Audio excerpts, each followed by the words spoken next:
Well, hello, good morning, good evening, good everything, wherever you are in the beautiful world. Welcome to Aquarius Rising Africa. And wow, Jerry Marzinsky, I am so happy to have you on my show. We were just saying off air that I tried on a few occasions to get hold of you. You were ignoring me, and then I had to call in a few favors. With some of my friends. And eventually my good friend Carmen Studer got me in touch with you. So I hope that she's going to be here on our show sometime tonight as well, or morning for you. So welcome. How are you? Are you good? Hang on. Do we have... I don't hear you.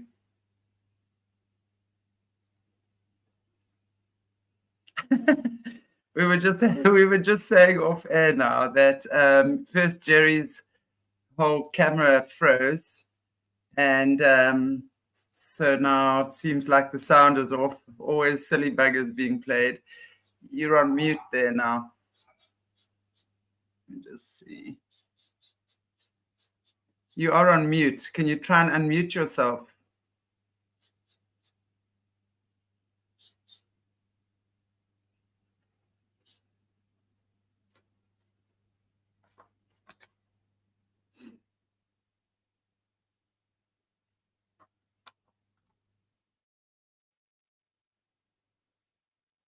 Just unmute yourself.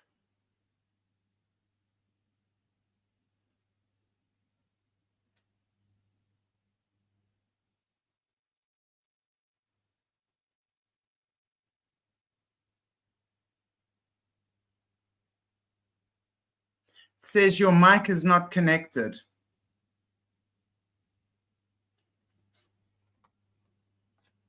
Okay, guys, just give us a minute. We're always having some sort of an issue going on here. But while Jerry is getting himself sorted out, I'm just going to give you his little bio, yeah? So Jerry is a retired licensed psychotherapist with over 40 years of experience working with and studying the thought process of psychotic and criminally insane patients in some of the most volatile psychiatric institutions in the nation. He's a commercial pilot, scuba diver, and long-distance motorcyclist. So I'm very happy that, Jerry, you have some fun doing what you're doing as well. He has held the positions of second lieutenant in the Arizona Civil Air Patrol and assistant scoutmaster. He was awarded the state of Arizona's Meritorious Service Award and Pima College Apple Award of Teaching Abnormal Psychology. His formal academic training comprises a BA in psychology from Temple University, a master's degree in counseling from the University of Georgia, and 2 years of study in a PhD psychology program. He's the co-author, but I don't think you're the co-author. I think you're the author of, because I actually heard you on one of the other shows, of An Amazing Journey into the Psychotic Mind, Breaking the Spell of the Ivory Tower, and is currently in private practice in Arizona. Am I hearing you now? I think so. You hear me? There, we got you. We got you. Welcome. I'm very happy to see you. It's good to be here. Yes, always something indeed. goes wrong on these interviews when I talk about this stuff. It's like to be expected. Something always goes wrong. Sound goes out, picture goes out, freezes. I mean, there's all kinds of stuff happen. Well, I'm very happy that we have your voice back, at least. Even if you do freeze up a bit, at least your voice is here. And it's really good to have you on Aquarius Rising Africa. As I was saying, my friend Carmen Studer finally managed to get us to talk to each other. So I'm very grateful for Carmen. I know you've been on her show a few times as well. So I'm really happy to have you because, wow, I heard you... Man, must have been the first time close to a year ago now, about a year ago. And I was fascinated by what you had to say. But before I go any further, I mean, maybe you can just tell us a little bit about what you're doing, your practice. And I'm told that you're not a doctor. You've just told me you're not a doctor, although everyone refers to you as a doctor. So we will refer to you as Dr. Jerry, because apparently you've received that honorary title. And honestly, I'm very happy to give you that honorary title as well. Sure, that's for sure. Yeah, that's funny. It's I keep saying, well, I'm not, and then it comes back again. And after a few years, I just gave up. I said, okay, let him do it. Exactly. But yeah, so I would love to hear from you. You've had such an interesting career, and I know that one of the things that really got my attention was your work with the schizophrenics, right? And what you discovered there. So maybe you want to just give us a little bit of a background and insight as to how you got to that place, and take it from there. Okay, I'll just start at the beginning, and feel free to jump in anytime. I mean, absolutely. I've told this story a bunch of times. I've also got somewhere around here, I got a transcript of working with one of the schizophrenics that finally recovered. So the psychiatric mafia said, "Oh, there's no recovering from schizophrenia." That's a bunch of bull. There are ways to recover from schizophrenia. It takes a lot of work, but it can be done. They want to sell you these this idea. It's like, reminds me of what is that place where you enter and it says, all those who enter these gates leave all hope behind. I mean, that's what the psychiatric mafia is. There is no cure for schizophrenia. There's nothing you can do except take our toxic drugs, and that's it. The voices are hallucinations. And really, at the end of the day, the drug, I mean, when we're looking at the big pharma, it is just such a money-making racket, in my opinion. They don't know what they're giving you to begin with. They're just going to try and test and give anyone everything. And the thing for me that is particularly disturbing is the way that they dosing and medicating kids with these drugs as well. Yeah. It is. It's disgusting. I got statistics on that somewhere. I mean, they're drugging kids that are 5 years old with these antipsychotic drugs that actually destroy the brain. I mean, absolutely. They actually destroy your peripheral nervous system. They shrink your brain. And they're dishing these things out like candy. They're making $14 billion a year on antipsychotic drugs worldwide. And these are some of the most dangerous drugs on the planet. And they're dishing them out like candy. Are we talking about drugs like Ritalin for kids? Yeah, they're dishing that out too, which is an amphetamine.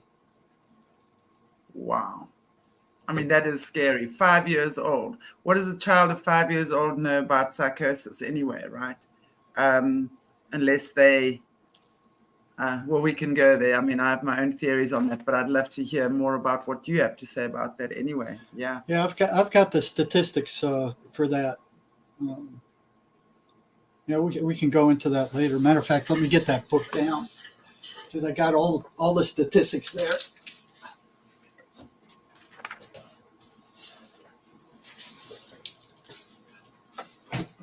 Okay.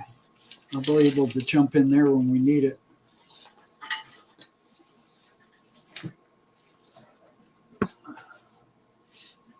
Okay, so you want me to just start off with how all this began? Yeah, absolutely. Please do. Okay. Well, when I entered college, I didn't know what I wanted to do. I mean, I had no idea. My first psychology course, I loved it. So it was like, okay, let's go there. And, I just kind of stuck with it. And then when I hit abnormal psychology in Temple University, I was just fascinated. But one thing I noticed is that they had all these labels for these different psychiatric diagnoses, but they didn't have anything about what to do about them.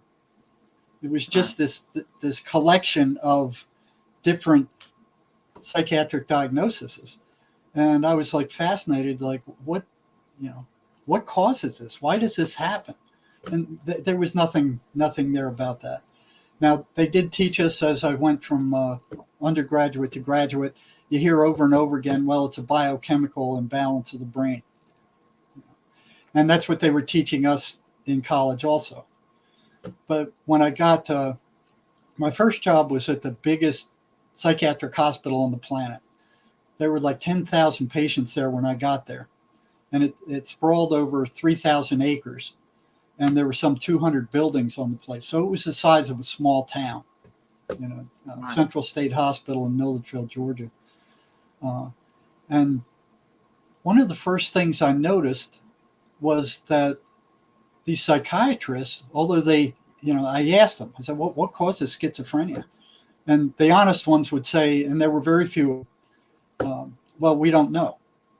But the majority of them go, oh, it's a biochemical imbalance of the brain. But then what I noticed is watching them is when they diagnose somebody, they didn't give any kind of test to find out what was out of balance by how much. No lab work, no EEG, no EKG, nothing. There was no test to determine what was out of balance or by how much.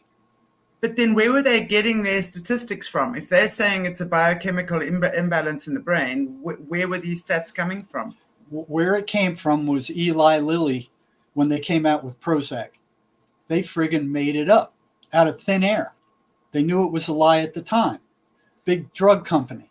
They needed something to explain. A pharmaceutical company. Wow. Pharmaceutical company. They needed something to explain why why Prozac worked. And they go, well, yeah, it's a chemical and it has an effect, so it must be a chemical imbalance. And they just sold that. They got so much money, they just sold it. They controlled the universities. They took over the universities in, I think, 1910 with the Flexner Report here in the U.S., where the Rockefellers, I believe it was, and the Carnegie Foundation paid off the U.S. Congress to make it a law that anybody who graduated from medical schools in the United States had to go through a pharmaceutical regimen. They had to graduate from a university that taught the basis of which was pharmacology. They didn't give grants to universities that didn't do that. They didn't allow them to graduate doctors if they didn't go through a pharmacological brainwashing. Right. So that's where it started. When you talk about the Carnegie Foundation, what foundation is that? I mean, the only part of Carnegie I know is Dale Carnegie. Are we talking about the same foundation yet? I guess, I don't know. I mean, it had something to do with the Rockefellers. Right. Okay. So that they took over the medical schools. So they determined what got published and what didn't get published. And they started teaching this biochemical imbalance garbage. Like I said, they knew it was a lie at the time. And then when I saw for the first time how it was like, it was totally subjective. The psychiatrist would listen to the patient for 15 minutes and go, oh, well, you got this and we're going to try this. There was no test. It was totally experimental. Like, we're going to try that, see what happens. If that doesn't work, we'll try this. And they just went round and round and round until they found something that worked the best. And I'm going, well, I'd ask them, I said, well, how if this is a chemical imbalance, how do you know what's out of balance and or by how much? They go, well, the pharmaceutical industry tells us. They say use these drugs for this thing. That wasn't washing. It was a bunch of crap. It was a total lie made up by the pharmaceutical industry, and they're still pushing it today. You look at their drug ads on the internet and on TV. Oh yeah, it's believed that it's a chemical imbalance in the brain. There is no evidence for that. Matter of fact, it's been totally disproven. So all they're interested in is selling drugs. These are some of the most dangerous drugs on the planet that they're putting on prescribing for psychotics. And then they found with patients in long-term mental health hospitals, they started doing autopsies on them, and they found that their brains were shrunk like walnuts consistently. These people who have been on antipsychotic drugs for years, these phenothiazines, I think they were. And when these honest researchers published that, Big Pharma and the psychiatric mafia went nuts. They went, "Oh no, it's not us. It's not our drugs. It's the schizophrenia doing this." And do they, you not think, seriously, do you not think that was orchestrated though? Because I mean, when we look at these people who are in control of this planet, of Big Pharma, I mean, it's one big fat mafiosa. I mean, seriously, to me, it would just seem like this whole thing was orchestrated for them to actually gain something a lot more nefarious out of this than, along with money. Absolutely, money would have been one of the big things. But really, I mean, when you think about how many people are in these psychiatric hospitals and wards and things, and they're giving them poisons that literally they know are so poisonous. I mean, in my mind, there would be really a reason for them to actually do that. They're criminals. It looks like they're trying to drug down the entire human population. Exactly. You can't go to a psychiatrist and tell him anything and not come out with some kind of drug. I mean, they're drugging people by the hundreds of thousands. Exactly. And those drugs don't cure anything. Do you know Eckhart Tolle? Do you know who Eckhart Tolle is? Yeah. Okay, he wrote the book The Power of Now. And in one of those books, he actually said that now I'm going back a good few years. I mean, the first time I read that book was 2005, so it would have been round about then. 80% of the in the researched Western world, right? 80%, and it's interesting because you're not going to find these people. These drugs in Africa, they're doing other things. They're injecting them with all sorts of crap in the vaccines that they're coming here with. But you're not finding Africans. Yes, exactly. You're not finding Africans taking antidepressants. So it's like more the Western world, or not many anyway, more the Western world. 80% of the Western world that was researched was on some type of antidepressant or something like that. So really, it's telling me that on a much greater scale, these people are dumbing us down or trying to. It's not just with the foods they're giving us. It's not just with the education, the way that they've hijacked the education system. I mean, they're completely taken control in such a massive way that is absolutely disgusting. As I say, in Africa, it's with the vaccines, the vaccinations. I mean, with the AIDS vaccine, that was the intention, was to wipe the African continent out. They were supposed to kill just about every African person with AIDS. Didn't get it right. Yeah. Right after World War II, they had a psychiatrist speaking to the United Nations. And he was talking about psychiatry taking control. He was saying the churches are easy to take over control. Education is easy to take over control. So they were talking about taking control of the human race, the psychiatrists, and how they were going about doing it. And I have a list of the common side effects for these SSRIs, these antidepressants. So these things don't cure anything. All they do is dumb the person down.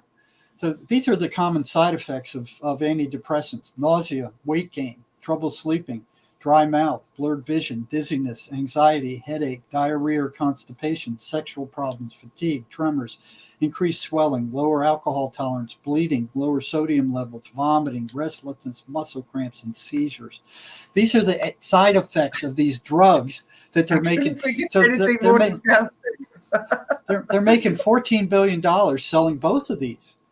There's a difference, some difference, but antipsychotic drugs they're making $14 billion a year. Billion. We're not talking million. We're talking billion. Brilliant. And then they're also making $14 billion selling these antidepressants. Neither one of these drugs cure anything. Nothing. and they got And they people make- convinced. They've got people walking. That's what I was about to say. Isn't that just scary of the human race, though? That we bought into that. That as human beings we think that that's a better alternative. But oh wow, than feeling glum or feeling low or actually having to deal with your emotions, because really at the end of the day, it's about people that are unable to deal with their emotions, that would be taking this type of stuff. They can't deal with feeling sad, or I mean, if we look at depression, it's really a suppression of emotions and feelings over an extended period of time, right? So That's exactly right. And you look at what they're teaching in school. So I've been through their whole rigmarole. I mean, I jumped through virtually all their hoops. I got a BA in psychology. I got a master's in counseling. I stayed in a PhD program long enough to see that they didn't know anything. 2 years. They didn't know anything. Nothing. None of their psychotherapies that they were teaching in the universities worked worth a flip. I saw nothing that worked, and they just kept pushing this stuff like, this reflective counseling and these different counseling styles. They didn't work.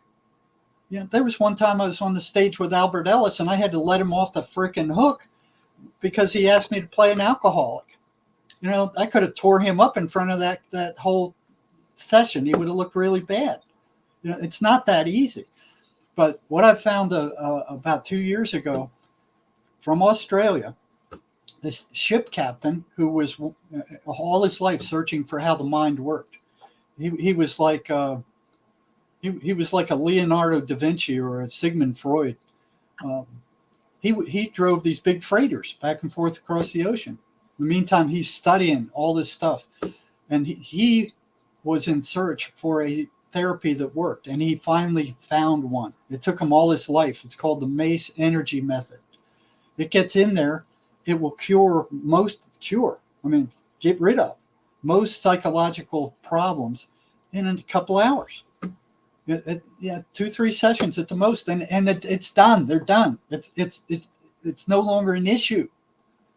But they won't do anything with it. I mean, people who are interested, you can go to it's called www.maceenergymethod.com. Hang on, let me just about. I'm going to just put www. I'm just going to put it in the chat. Sorry, www.maceenergy, MACENENE. Sorry, ENERGY method.com /about/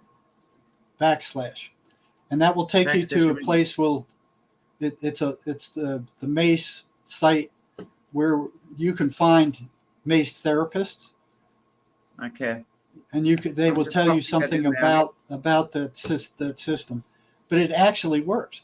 Now that they've taken it to the universities in Australia, they proved to them that it works. The university said, "You give us the copyright to it, and we'll may do something with it." They went, screw you, we're not going to give you the copyright to this. Then they went to the Australian legislature, showed them it worked, and they just blew it off. I mean, this method should replace psychiatry. I mean, they should be doing this instead of drugging people with their toxic drugs. But of course, they're going to be dead against this.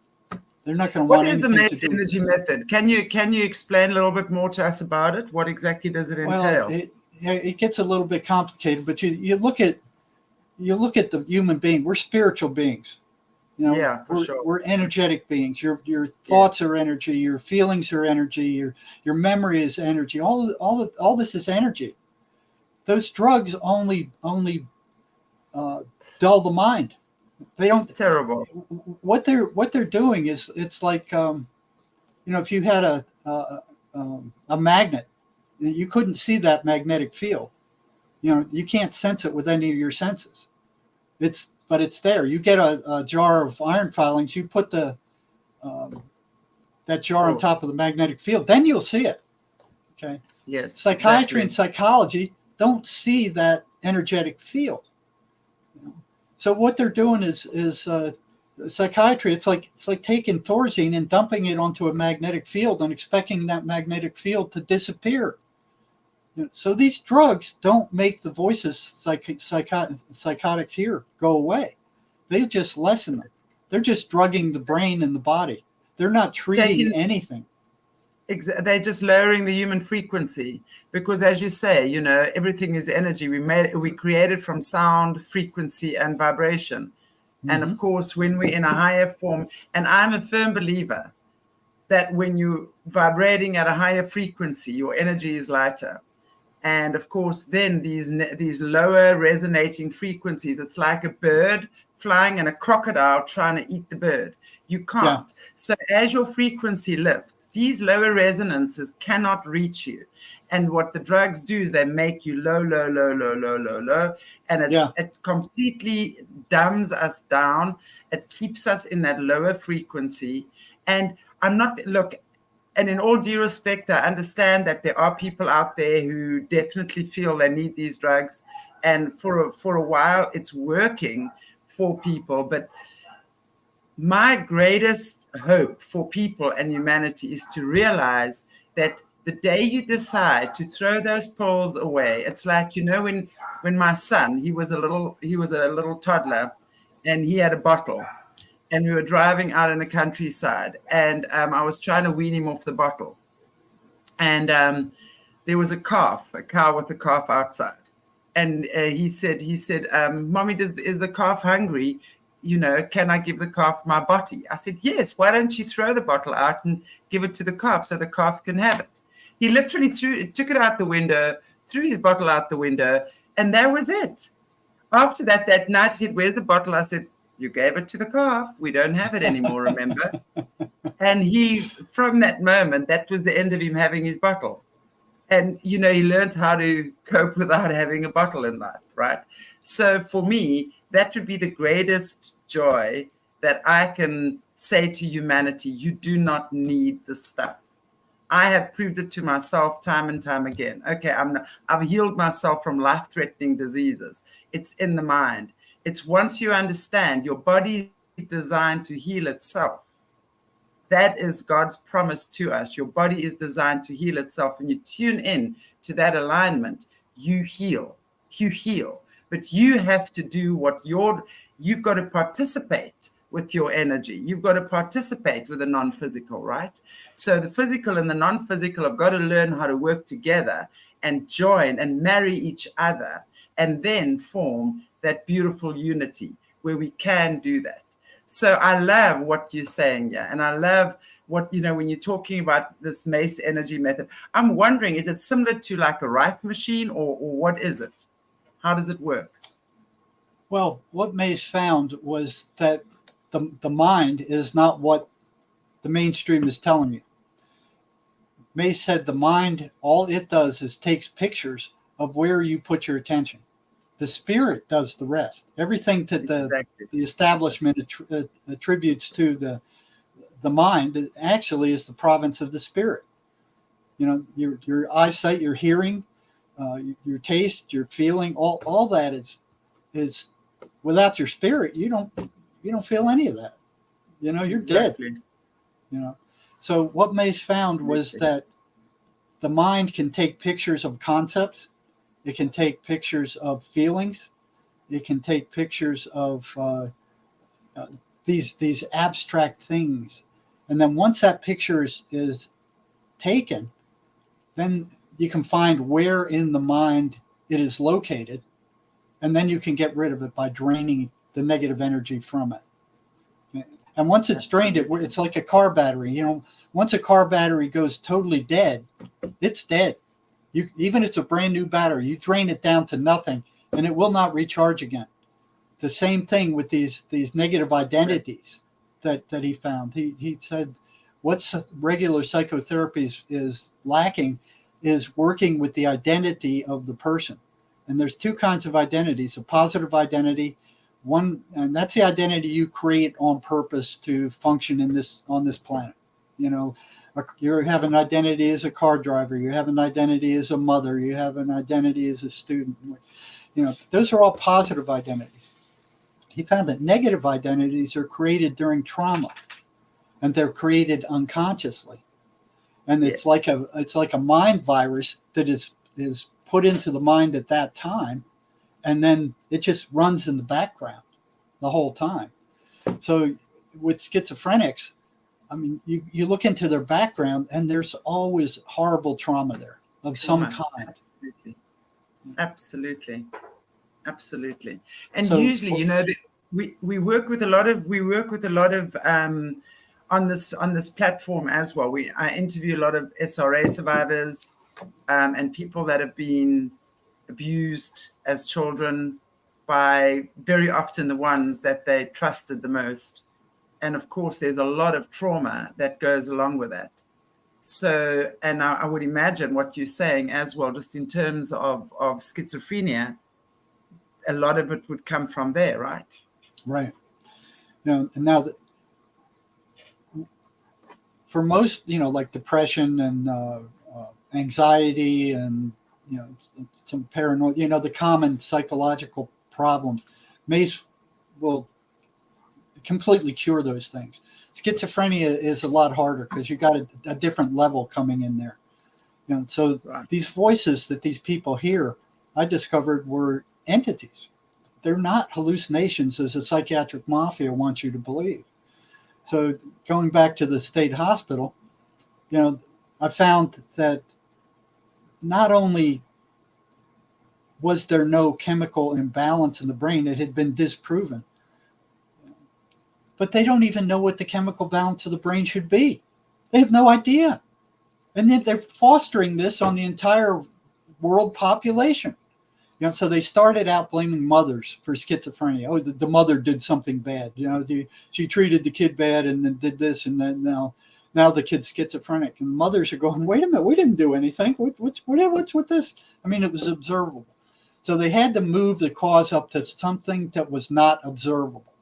Something from the general population, from doctors, from chemists, from anybody. You know, so they moved it up to the genetics. They said, oh, yeah, there's a gene. There's a schizophrenia gene, and it's all genetic. They got away with that for decades, you know, because who's going to challenge it? You know, even a psychiatrist can't challenge that. Doctors can't challenge that. You know, you have to be a geneticist to challenge something like that. They made that up, too. You know, and then they started publishing, oh, yeah, it's genetics. There's a genetic gene. And some of the honest geneticists, you know, very few of them were interested in looking into something like that. But when they did, they said, we don't see it. We don't see it.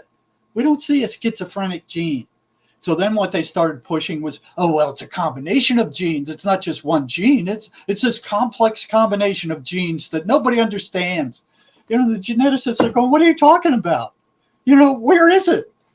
It didn't, and here they, with their billions of dollars that they're making, they're brainwashing the entire planet into this garbage that they're putting out to make money selling their drugs. You know, Exactly. There's nothing to this geneticist stuff. So when the geneticist said there's nothing there, they had to come up with something else. So then they came up with the biochemical imbalance stuff. You know, again, you have to be a biochemist to disprove it. And they got away with that for generations. And they're still publishing articles saying, oh, we believe it is a biochemical imbalance of the brain. Or research or studies show that it's a you know, they're still publishing lies. They're still lying their butts off, you know, deceiving the entire population of the planet for money. And like I said, these drugs that they're using for schizophrenia are some of the most dangerous drugs on the planet. They cause permanent neurological damage. And what I watched at the state hospital is when those drugs started causing neurological problems, instead of pulling the patient off of those drugs, they filled them full of cogentin, which was another drug that covered up the side effects of these other drugs. So here they are rotting out their central nervous systems and then putting drugs on top of it so the person can't experience their nervous system being rotted out. You know, and they're still doing that today. I mean, what they're doing is unconscionable. I mean, it's just it's horrible. And you know, you look at it really is criminal. Yeah, it is criminal. You know, and you look at the effect of these things. Now you have more psychiatrists, more psychiatric drugs on the planet, more psychologists on the planet than any other time in human history. Okay. Last year, almost 50,000 Americans committed suicide. And that's happening year after year after year after year. There were 50,000 people killed in the Vietnam War in 10 years. You know, the CDC here reports. So here's the report card for these scumbags, psychiatrists, and big pharma. Here's their report card. CDC reports 132 people in the U.S. kill themselves every day. This is with more psychiatrists, more psychiatric meds than ever existed on the planet. Suicide is the 11th leading cause of death in the United States. Good job, wow. Psychiatrists. You're doing a real good job, aren't you? You know, 50,000 wow. Between 2000 and 2018, the suicide rate increased 37%. And from 2006 to 2016, the suicide rate increased 2% a year. This would tell me that it's actually people are doing this while they're on the meds. So I would actually, in my own calculation, in my own head, I would say, well, these drugs are actually causing people. Well, in a lot of cases, they are committing suicide while on these meds. Well, exactly. So, and some of these antidepressants, they even have it on the label. You know, may cause suicidal ideation. You know? So suicide's the leading cause of death for schizophrenics. Okay, and they're filling these schizophrenics with these antipsychotic drugs. 4 in 10 will attempt suicide. National Institute of Mental Health here estimates that 4.9% of people with schizophrenia will die by suicide. You know, these drugs aren't curing anything. You know, the antidepressant market in the U.S. is expected to reach $15.98 billion by 2023. Billion. We're not talking million. We're talking billion. The global antipsychotic sales are $14.54 billion in 2021 and expected to reach $15.5 billion by 2022. Nobody's getting any better. These drugs aren't curing anything. These drugs are just worse. They're making it worse than destroying people. You know? And that to me is like the whole nefarious agenda behind this. Is because it's part of them just having control, taking control, and really just destroying the human population, in my opinion. Yeah, dumbing down the entire human population. Yeah. You know? Wow. So, wow. You know, here's a statement by Ronald W. Pies, professor of psychiatry. He said, I don't believe I've ever heard a knowledgeable, well-trained psychiatrist make such a preposterous claim as that patients have a chemical imbalance, except perhaps to mock it. In truth, the chemical imbalance notion was always a kind of urban legend, never a theory seriously propounded by well-informed psychiatrists. The chemical imbalance theory was widely perpetuated following the introduction of the first SSRI antidepressant Prozac in 1988. Wow. And so this is a psychiatry and big pharma. They're the most deceptive establishments on the planet, as far as I'm concerned. You know? Absolutely. Even their diagnostic manual, the DSM, they call the Diagnostic and Statistical Manual of Mental Health Disorders. I mean, in graduate school, this was their Bible. You know, they would, you have to memorize these mental illnesses, and they treat them. Right. They were treating them as illnesses, and they tried to make them diseases. But the medical establishment said, "Well, wait a minute. The disease has a cause. I mean, we can find the cause. You can't find the cause of these things. We're not going to let you get away with that." So they started calling them disorders. So it's labeling them as a mental disorder. I'd be interested to hear from. Yeah, I'd be interested to hear from you. Let's if we just go back to, let's say, a child who's been very traumatized by oftentimes sexual abuse, that sort of thing, as a kid. So obviously they have been traumatized a lot. how do we then, where we are right now, in your opinion, how do we go back and how do we clear the slate from all these chemicals that a lot of these people are being forced to take, put into, and have severe PTSD from a lot of the stuff that has occurred in their lives? So how do we go back and look at that and look at a proper way of healing, as opposed to putting chemicals in everyone's bodies and just frying their brain and their nervous systems and everything else?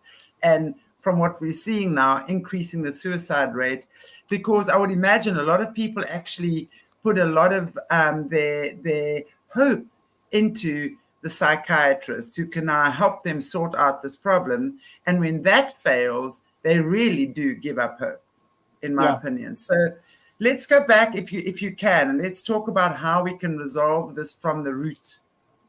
Well, that's why I brought it. That's what I brought up, Mace. Yeah, it's the only psychotherapy that I saw works. It will go back and it will find that trauma. It will drain it of the negative energy it has, and that negative energy returns to the patient as positive energy. Right. And it then actually works. It should take the place of psychiatry, but they're never going to let it. You know, they'll probably do what they can to destroy it. I think what would be a very good what I think would be a very good way is, I think if people actually check that out, the Mace energy method, and I will put it again in the description, although I have put it in the chat, the website, to go and check that out. Look for the Mace therapists, etc., and then literally start taking control of their own health. And everyone, I mean, I think if we all decided that this was no longer what we chose, and this is, for me, has also been a good thing in the last 3 years with this disgusting pandemic, this bioweapon that they've also brought out in this pandemic in the last 3 years. It's woken a lot of people up. People like myself have started these platforms. We've spoken to a lot of people. There's been a lot of information that has been put out there. So I think we can understand that these guys really don't have our best interest at heart at all. They really do have. It is an absolute depopulation agenda on so many levels. So I think that it'd be a really good thing to go back and work together, work with people. And the more and more people who took actually their own health into their own hands and decided, well, I actually would like to try something alternative or something like that, then for sure it will work. And let's hope that it's still working in my lifetime as well. But I'd like to hear your story. I know you've also got a very interesting story about how you got to figure this out, that these guys were, while you were working in some of these very, very, I want to call it intense places with these the schizophrenic patients. How did you get to figure it out that these were in fact entities and not voices in their head? Can you share that with us? Yeah, I'll do that. I want to get one last tidbit in. The suicide rate for schizophrenics, the most seriously mentally ill of all the diagnoses, is 3 to 5 times that of the normal population. The suicide rate for psychiatrists, these are the like the Egyptian priests of mental health who control the mental health system, the psychiatric mafia. Their suicide rate is virtually identical, higher than any other doctor or nurse. So what's that say about these people that are running this system? Wow. They can't even take care of themselves. Exactly. Now, okay, I'll go back to the beginning there. So after finishing graduate school, I got a job at Central State Hospital, which was massive, and it was like this giant island of insanity. 200 buildings, 10,000 patients, virtually every mental illness known to man was somewhere in there. And for somebody who was interested in abnormal psychology, it was like, for me, it was like a kid in a candy store. I mean, there was everything there. And I'm like, okay, what's causing this? What's making this happen? Why is it, And all I saw was they were feeding these people drugs and dumbing them down. talking to schizophrenics or counseling with schizophrenics was like shooting a rhino in the butt with a BB rifle. It did no good. It had no effect. So what they were concentrated on was, well, you got to stay on your drugs. Because back when I was there in the 70s, there was no other treatment for schizophrenia except the drugs. And they had us convinced of that. So when I saw what they were doing, they had no basis for this chemical imbalance thing. I mean, they were just dishing these drugs out like candy. That was it. And they didn't even know what chemical imbalance it was. They had no information. They had no test to test the chemical imbalance of the brain of these people. They didn't even know what the chemical balance of the brain should be. I mean, it was just a giant sham. And they were just dishing these drugs out by the truckload. And, throughout graduate school, we were told that the voices that schizophrenics hear are hallucinations. So I just assumed they were like word salad, they didn't make any sense. Because hallucinations don't make any sense. So I figured these voices didn't make any sense. So when I got on onto the front lines, which, in order to, you have to jump through all those hoops just to get access to these kind of patients. They won't let researchers into a psychiatric hospital. They won't let researchers into a prison. In my entire career, 45 years, I've never seen a researcher on the front lines in any of the institutions I've ever worked. It all comes out of the deep state controlled universities, run by the psychiatric mafia and big pharma. And they will block any research done that doesn't meet their what they have to say. It won't get published. If it supports their toxic medications, oh yeah, that'll be all over the place. But if it says, oh, well, these things don't work, it won't get published. They won't fund the journals anymore. They won't fund the universities anymore. They've had billions of dollars to manipulate the system with. Right? So what I saw was these patients were walking around talking to what appeared to be themselves, carrying on a conversation. And it was like listening to one side of a telephone conversation. I mean, the part you could hear was coherent. It was like they were talking to somebody. They were upset about something that person was saying, but it was very coherent. And I'm like, I asked them, well, who are you talking to? And they're talking to their voices. And I'm like, well, I thought the voices were like word salad. No, that was an eye opener for me. That these voices weren't word salad. That they were carrying on coherent conversations with these patients. So I remember one time in undergraduate psychology, we were assigned a paper written by a clinical psychologist that said, and this was on undergraduate school, it said that if two schizophrenics or psychotics had the same delusion, if both of them thought they were Joe Biden, one of them would have to change his delusion. And even as an undergraduate, I'm thinking, why would that have to happen? I mean, they're both nuts. Why would one of them have to change their delusion for the other one? They're not making any sense anyway. They don't respond to rational anything. Why would that have to be? Written by a clinical psychologist and published in a journal.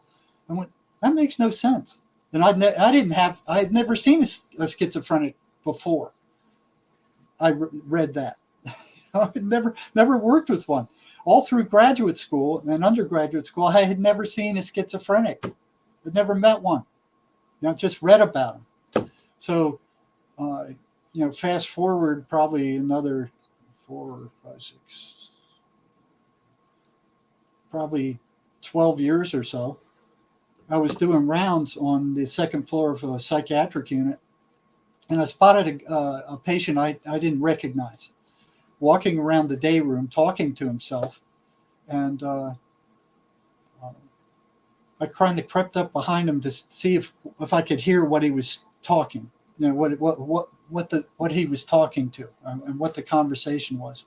And he caught me. So he turns around, he's looking at me, and I go, well, hey, I haven't seen you before. I'm Jerry. I'm the psych for this unit.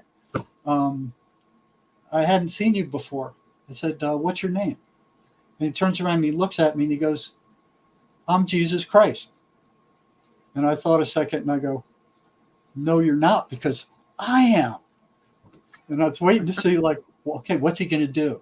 That memory of that paper that I read, like, okay, here's a chance for me to prove it. So I'm sitting there watching what he's going to do. I'm like on pins and needles to see how he's going to respond to that. And he kind of looks up and he thinks about it a minute. And then he looks at me and he goes, okay, we can both be Jesus Christ. And he shuffles away. And I'm thinking, what else did they lie to me about? What other lies did they tell me after that? Because I never trusted authority, ever. Even from the time I was a kid, I didn't trust authority.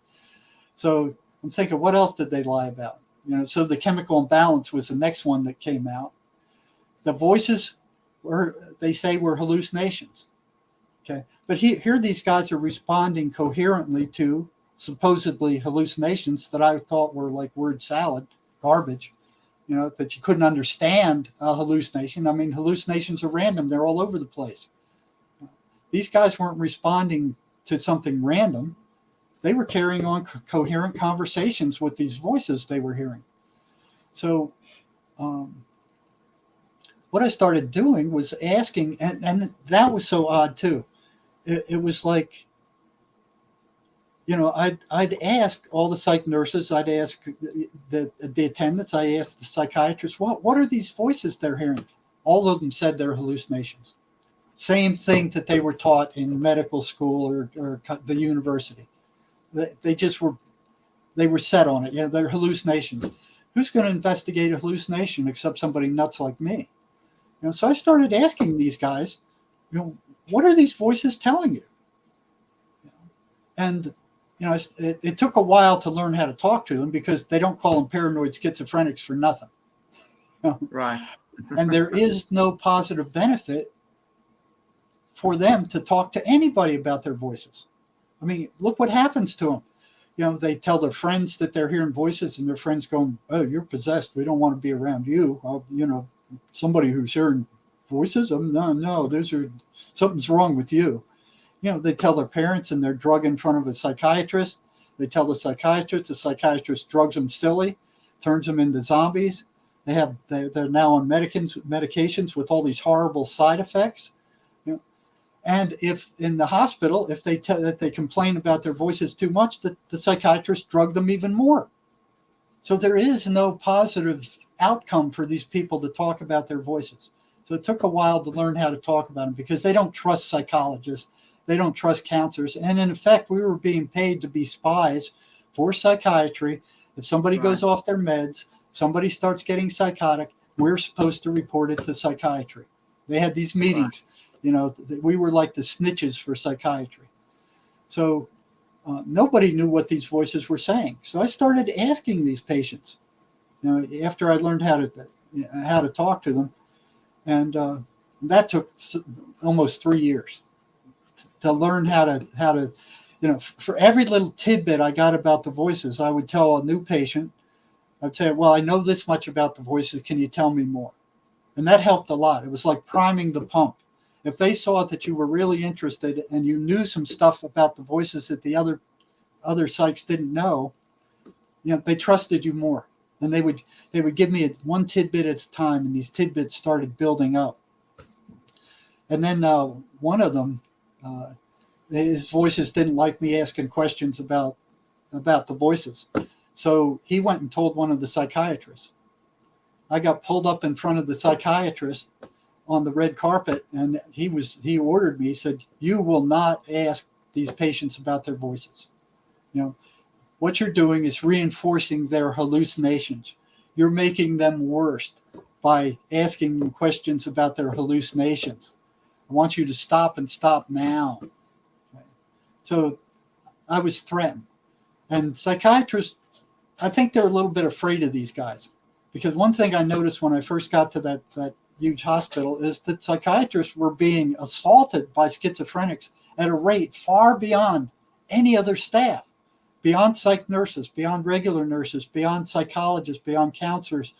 There's the assault rate on psychiatrists was virtually identical to those of attendants who were working 24 hours a day on the wards with these people.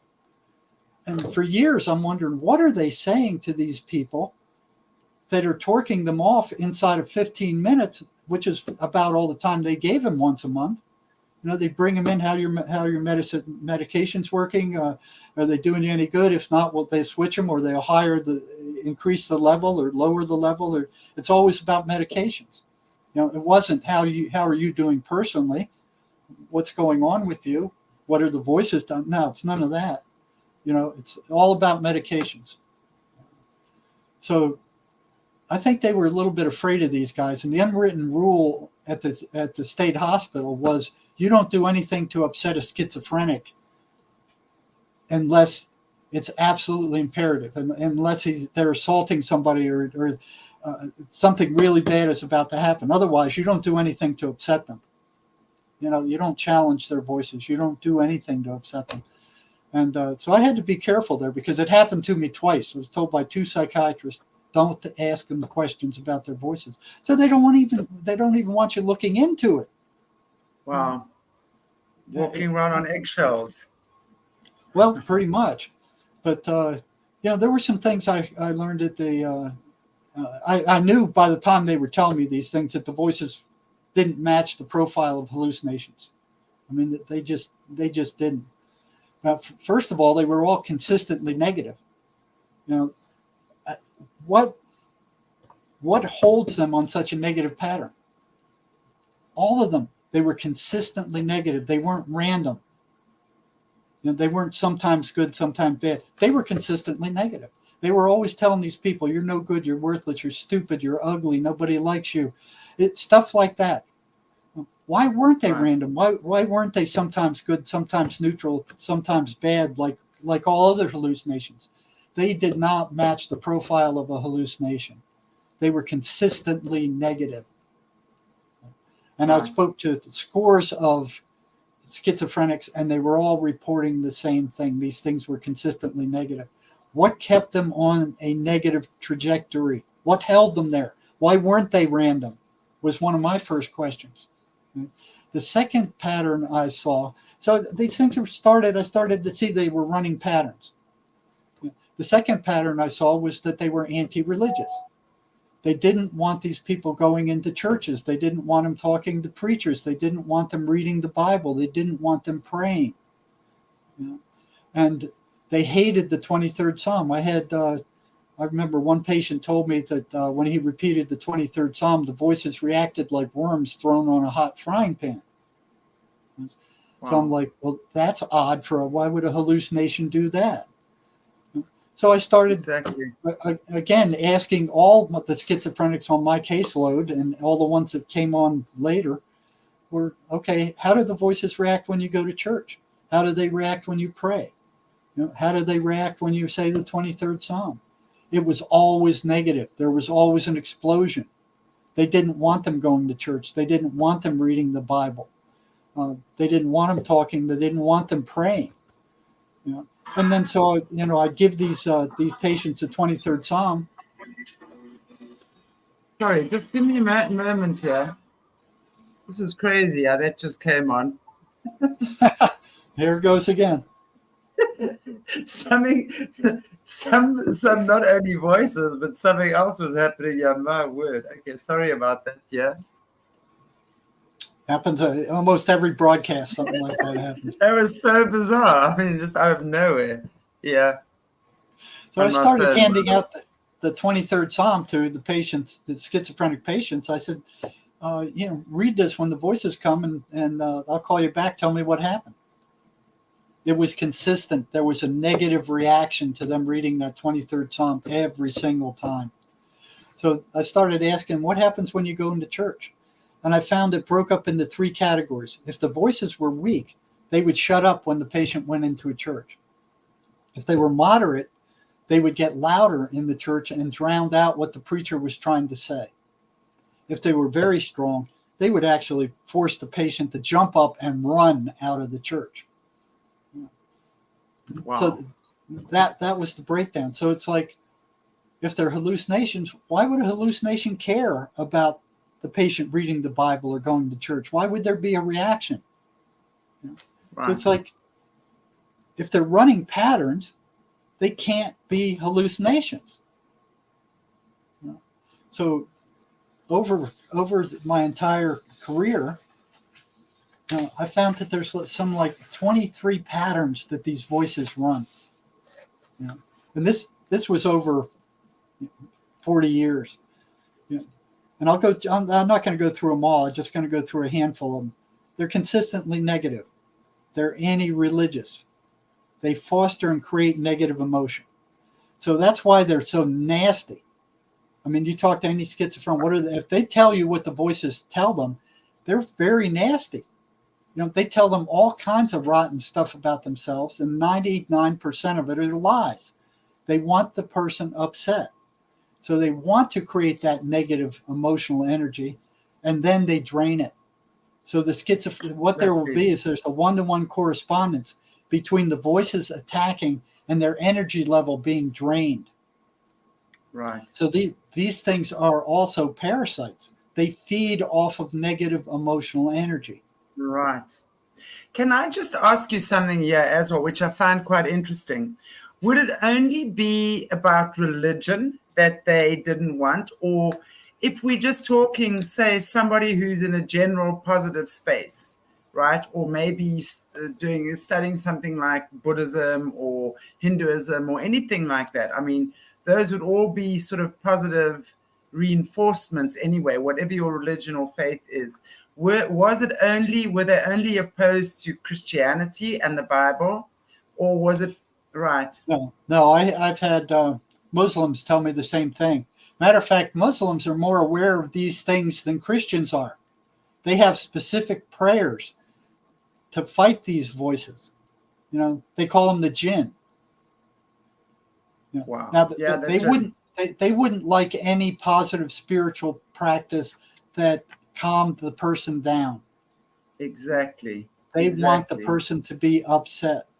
They're feeding off of that negative emotion. So if I read this entire list of patterns that the voices are running, and you looked at the mainstream media right now, the garbage that they're broadcasting to us, there's a one-to-one correlation between these negative patterns that the schizophrenic voices were telling these patients and what the mainstream media is telling us right now today. Look at it. It's totally negative. It's anti-religious. They create negative emotions. It's all negative stuff. You're going to die. The world's on fire. There's atomic war about ready to break out. There's a one-to-one correspondence. These things get louder after sunset. They get louder when ignored. So I've heard the psychiatrists tell these patients, "Oh, just ignore them. They're hallucinations." I remember the first time that happened, I called the patient back a week or two later, and I brought him in. I said, "Well, I was with you when the psychiatrist told you to ignore your voices, that they were just hallucinations." I said, "Well, how'd that work out for you?" He said, "Didn't work out well at all. They got louder." So I started asking other schizophrenics, what happens when you ignore the voices? It was the same thing. It was consistent. The voices got louder. They would not be ignored. You can't ignore them. They won't allow it. They foster self-destructive behavior. I noticed that. The schizophrenics were always self-sabotaging themselves. They were always getting into fights with other people. They were inciting them to do, self-destructive type behavior. They'd be just about ready to graduate from one of their classes, and then they do something to mess it up. I mean, it was consistent. They foster isolation. Anybody who works with, especially mothers and fathers who have schizophrenic kids, they'll say they want to seal themselves up in the bedroom and just sit there and talk to their voices all day. They don't want them to be around other people. They don't want them to be around anybody who's trying to help them. Like these kids you often find, I mean, I had a client actually who lost 2 sons in 1 year to suicide. And they were playing these horrific games, these TV game type things where it's all this killing and what have you. Now, I would imagine that when we're looking at, it's like what you're saying there, you know, the parent would, because kids are playing up, right? Let's say the kids are playing up, the parent would then go, okay, just go and shut yourself off in your room. Go and play your TV game, just shut up and leave us alone type thing.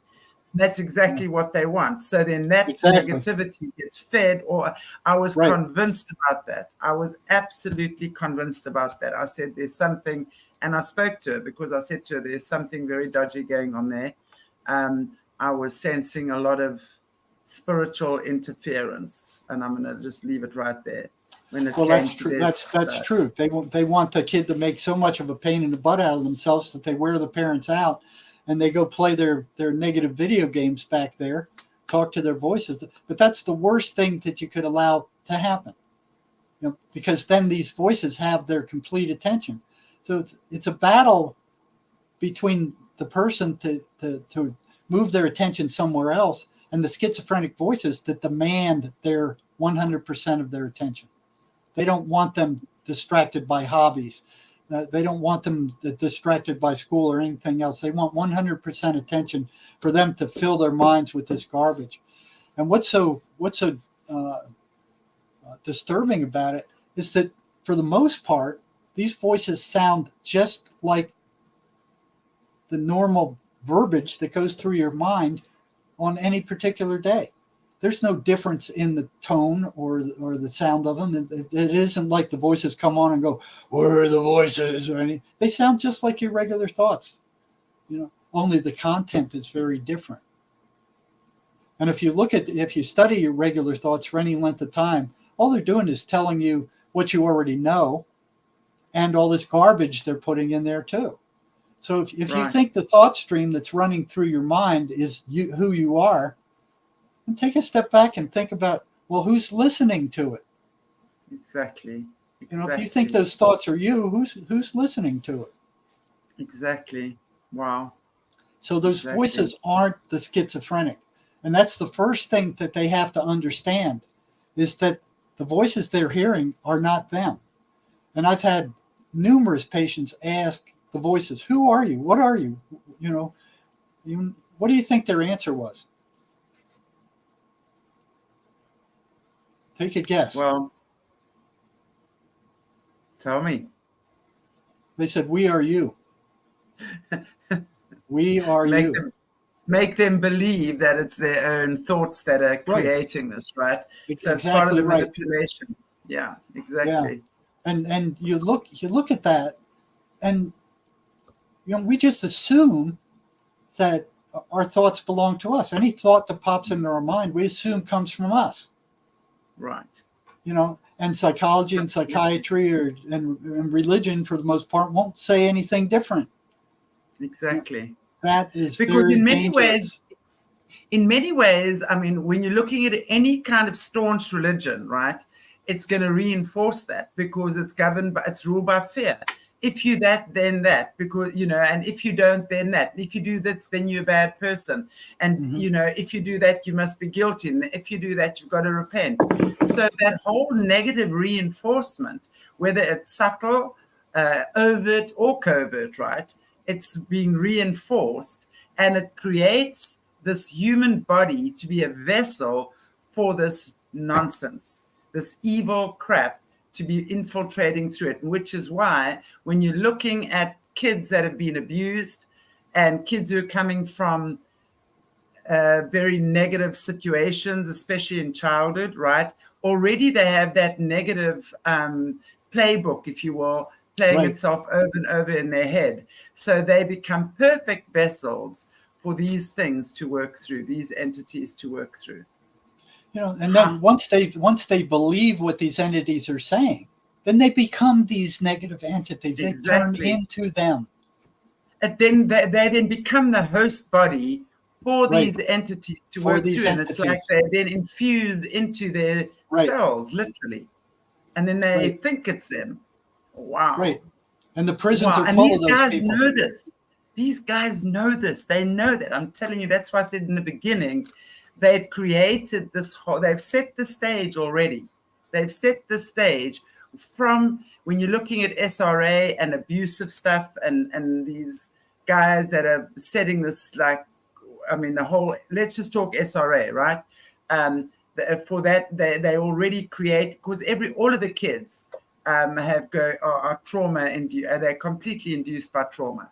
So all the kids have had this negative self-opinion and controlled and molded and bent out of shape to suit that narrative, to suit like a completely different narrative of who they are, rather than who they are in their God-given beauty. Like every child, I mean, you look at a child that's born into happiness and joy and love, their experience is much, much different to a child that's born into trauma and subjected to all of that stuff. So therefore, they're gonna create scenarios with the kids where they can have these little vessels for these entities to work through. It is so evil. It is so evil. And that is why I say that it doesn't necessarily only, in my mind, and it makes sense to me that it's not only about religion, right? And I think because I've always said the churches are the infiltrators of this evil. When you're looking at what's happening in churches, and please, again, I'm not saying every single church and every single pastor is evil, but when we're seeing what we're seeing, a huge majority of that is that way. So the churches, they've used the churches to infiltrate people with this nonsense. And that creates vessels for these guys to carry on their evil agenda.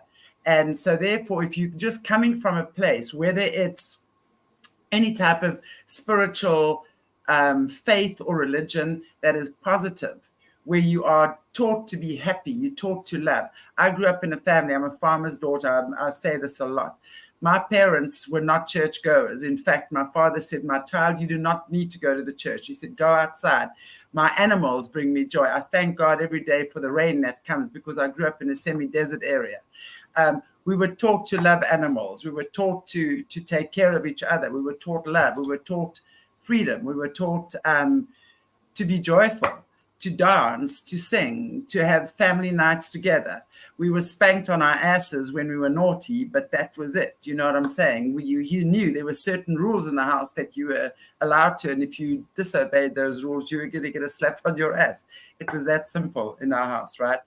But so I grew up believing, and I was not indoctrinated by any religion or any secret society or any nothing.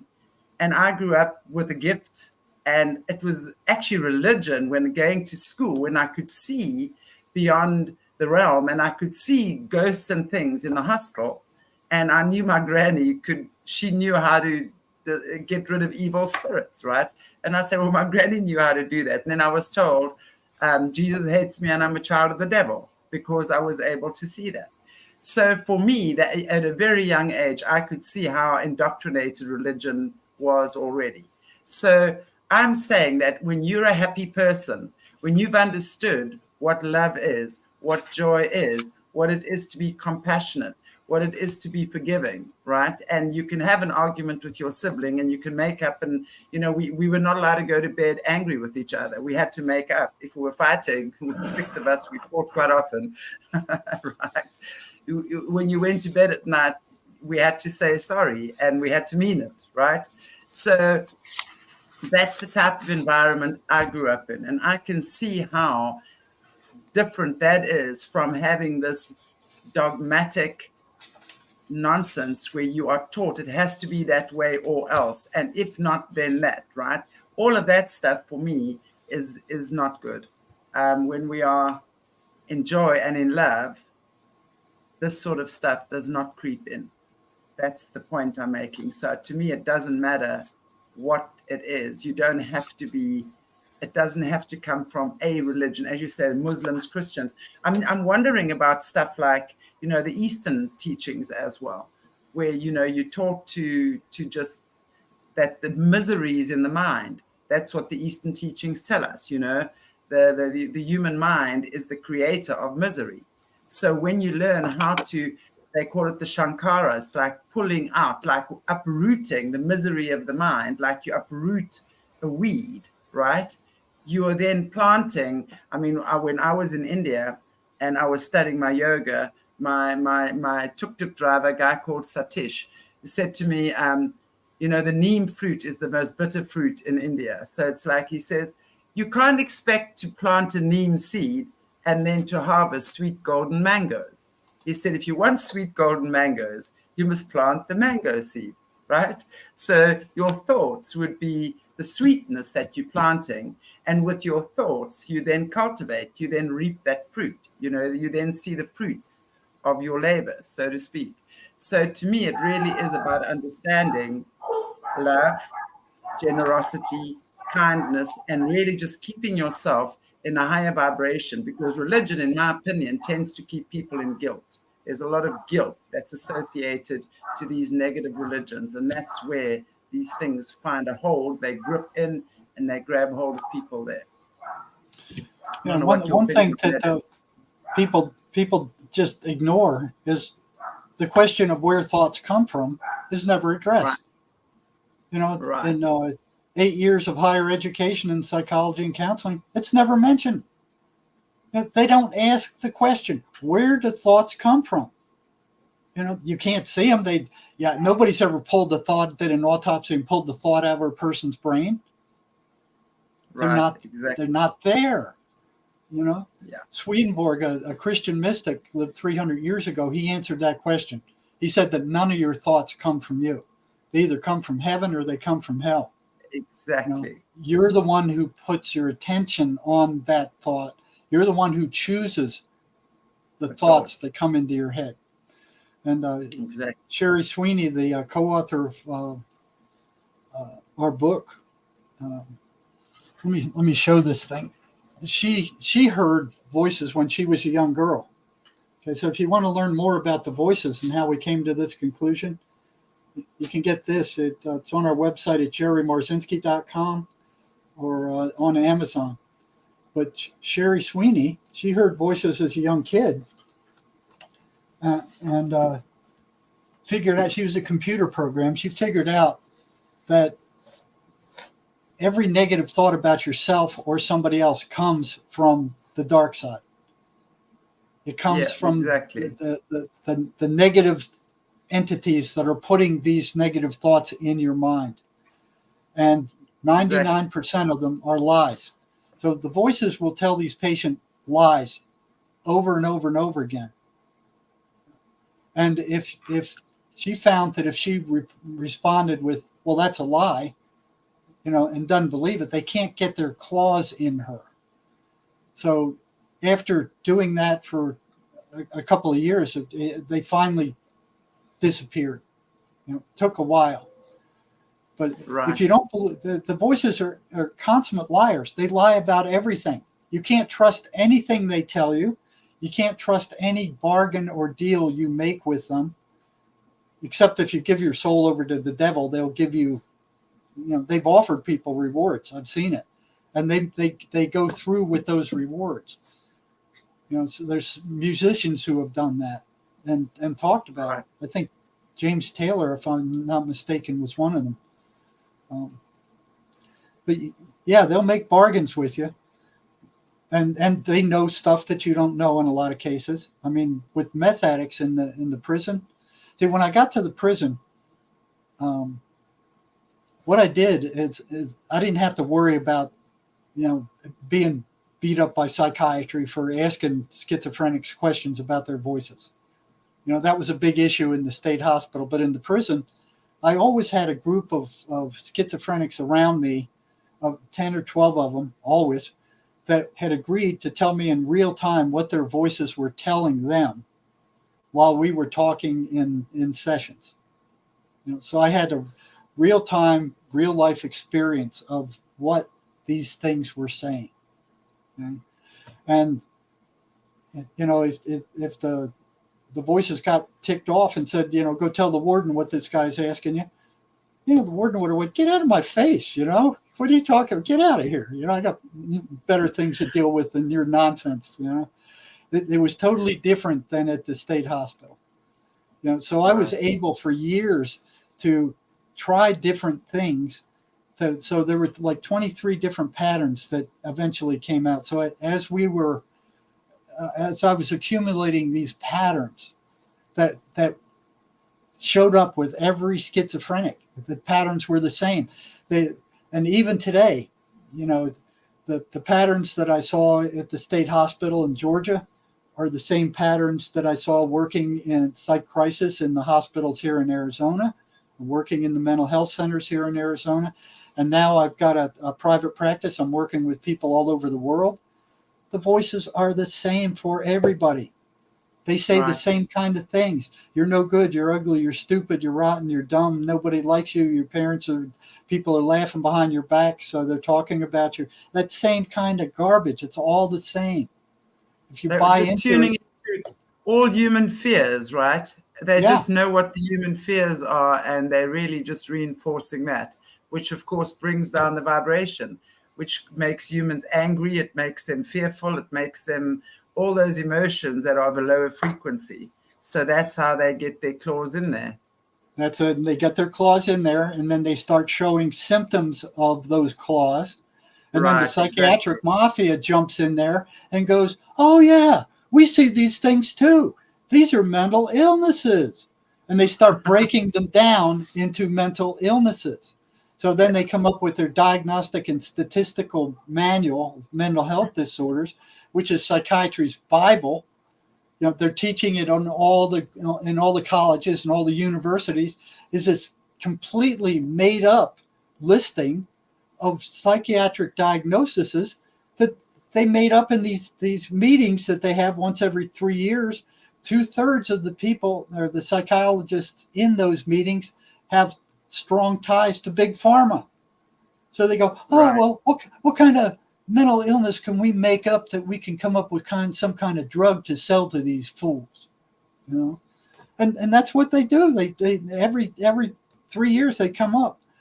Every single one of those 296 psychiatric disorders in the DSM-5 and later have been completely made up by a group of psychiatrists, like I said, 2/3 of which are tied in with big pharma. And they're making more and more every year. In 1952, the DSM-1 listed 106 psychiatric disorders. By 1980, they had 256. The DSM-5 lists 297 psychiatric disorders, and they're fabricating more every year.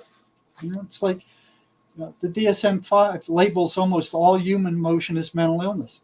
A kid who talks back, a man who spends too much time on the internet, a woman who grieves the death of her husband or a child for more than 2 weeks are all labeled as mentally ill and told that they need drugs. Unhappiness is labeled as depression, and people are encouraged to numb themselves with drugs instead of dealing with life situations that are causing their unhappiness. Over 2/3 of the psychiatrists who wrote the DSM-5 have financial ties to the drug industry. Virtually anyone who visits a psychiatrist for any reason is going to come out of there with some kind of drugs.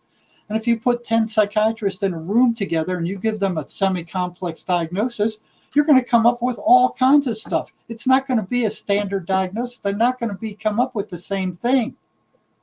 These are all subjective things that they made up. Exactly. So look at some of these things they have. An example in the DSM now, they have mathematics disorder. A kid who's having trouble with mathematics has mathematics disorder. Caffeine intoxication disorder. If you drink too much coffee, you're disordered. Sibling relational disorder. Kids who fight have a sibling relational disorder. Sexual orientation disturbance, homosexuality. And then they get really bizarre. Florence syndrome, being overwhelmed by beauty, such as in Florence, Italy. Symptoms are fainting and dizziness. The treatment is antidepressant drugs. These people are bizarre. Paris syndrome, mostly experienced by Japanese patients visiting France. Symptoms include depression, anxiety, feelings of persecution, which, in the past would have been labeled culture shock. These guys have made it into a disorder. They had Southern Bell syndrome down there for a while. So they have this big listing of all these formal diagnoses that look like they're scientific, with all these numbers and categories and subcategories, and they use that to charge the insurance companies. It's all one big lie. They've taken segments of human behavior and they've pathologized it and are selling drugs for it now. You know, instead of people dealing with their pains and their problems on their own. Exactly. This is exactly the thing, you know, they've understood that most humans don't like to deal with our emotions. You know, I'll go back when my fiance was killed a number of years ago. The first thing that the doctor wanted to do was put me on antidepressants. I said, no, thank you very much. You've got to be crazy. You know, you have to actually be able to work through these emotions. That's the first thing they want to do, is put you on antidepressants, rather than take you through the process of dealing with your grief. And, you know, I mean, one of the things that astounds me is the number of children that are on these medications. I mean, but now that would actually tell me as well, Jerry, that it's parents who are on these meds already that are now putting their kids on meds as well, because they've been somehow convinced by somebody that they need to be on meds. So now these same people or whatever are then convincing them that their kids need to be on meds as well. Right. This is insane. And now I have some these are old statistics. These are from 2017. So it's much worse now. These are from the US. Psychotropic drug statistics in children.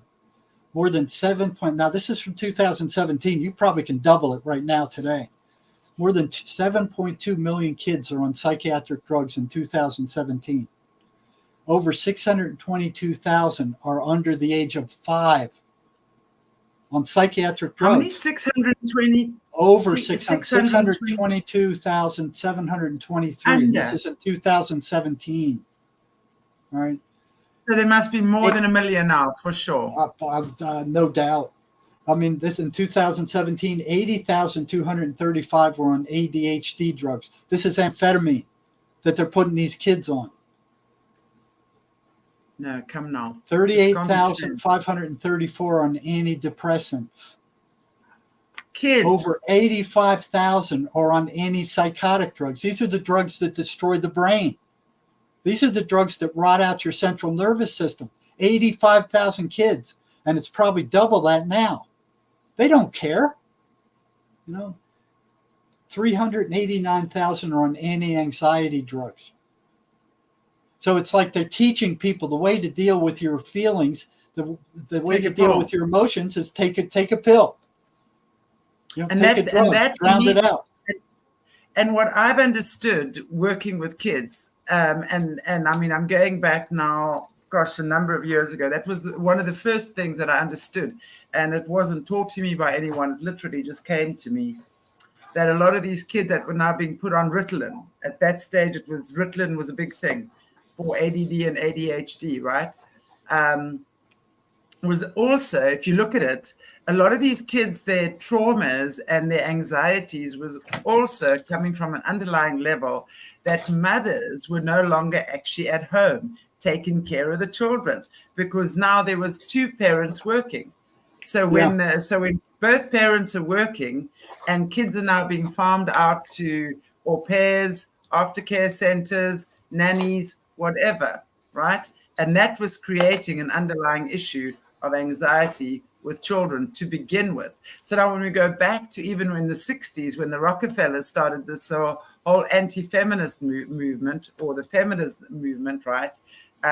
Sending mothers to work, A, because they could now get more taxes, and B, because now they had control of the kids' education. They were having control of the kids at a much, much younger age, right? So now they could start instilling these things. I'm telling you, they've known this for a long, long time. Yeah, and look where it is today. Look where it is today. Yeah, it's disgusting. This trans stuff all over the place. These weirdos, you know, coming out with these bizarre ideas out of the universities. I mean, just completely bizarre. Absolutely. You know? Wow. So You know, Wow, and then wow. the lies they're telling the people about mental illness. I mean, here's this is from the Cleveland Clinic in the U.S. They've been around for close to 100 years. You know, and here's an article that was written: "What causes schizophrenia, and does it have any triggers?" They said schizophrenia doesn't have a single confirmed cause. Like, get this: experts suspect that several factors play a role, but none of these guarantee that you'll develop schizophrenia. The three main reasons is a chemical imbalance in your brain. And this is today.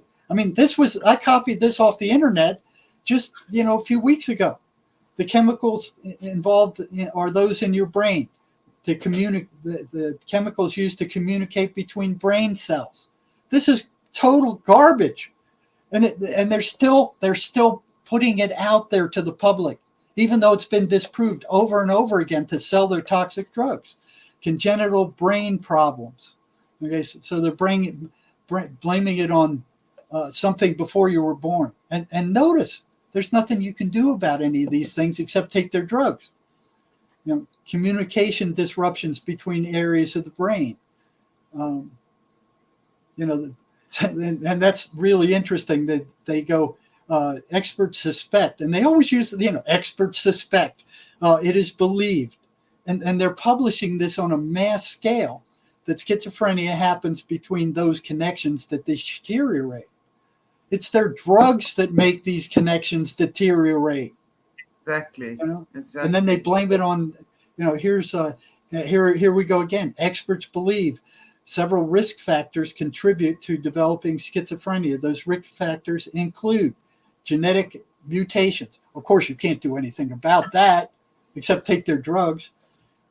You inherit it from the parents. Chemicals or substances complicating pregnancy. So, it's all this stuff you can't do anything about. Here's another article: is schizophrenia genetic?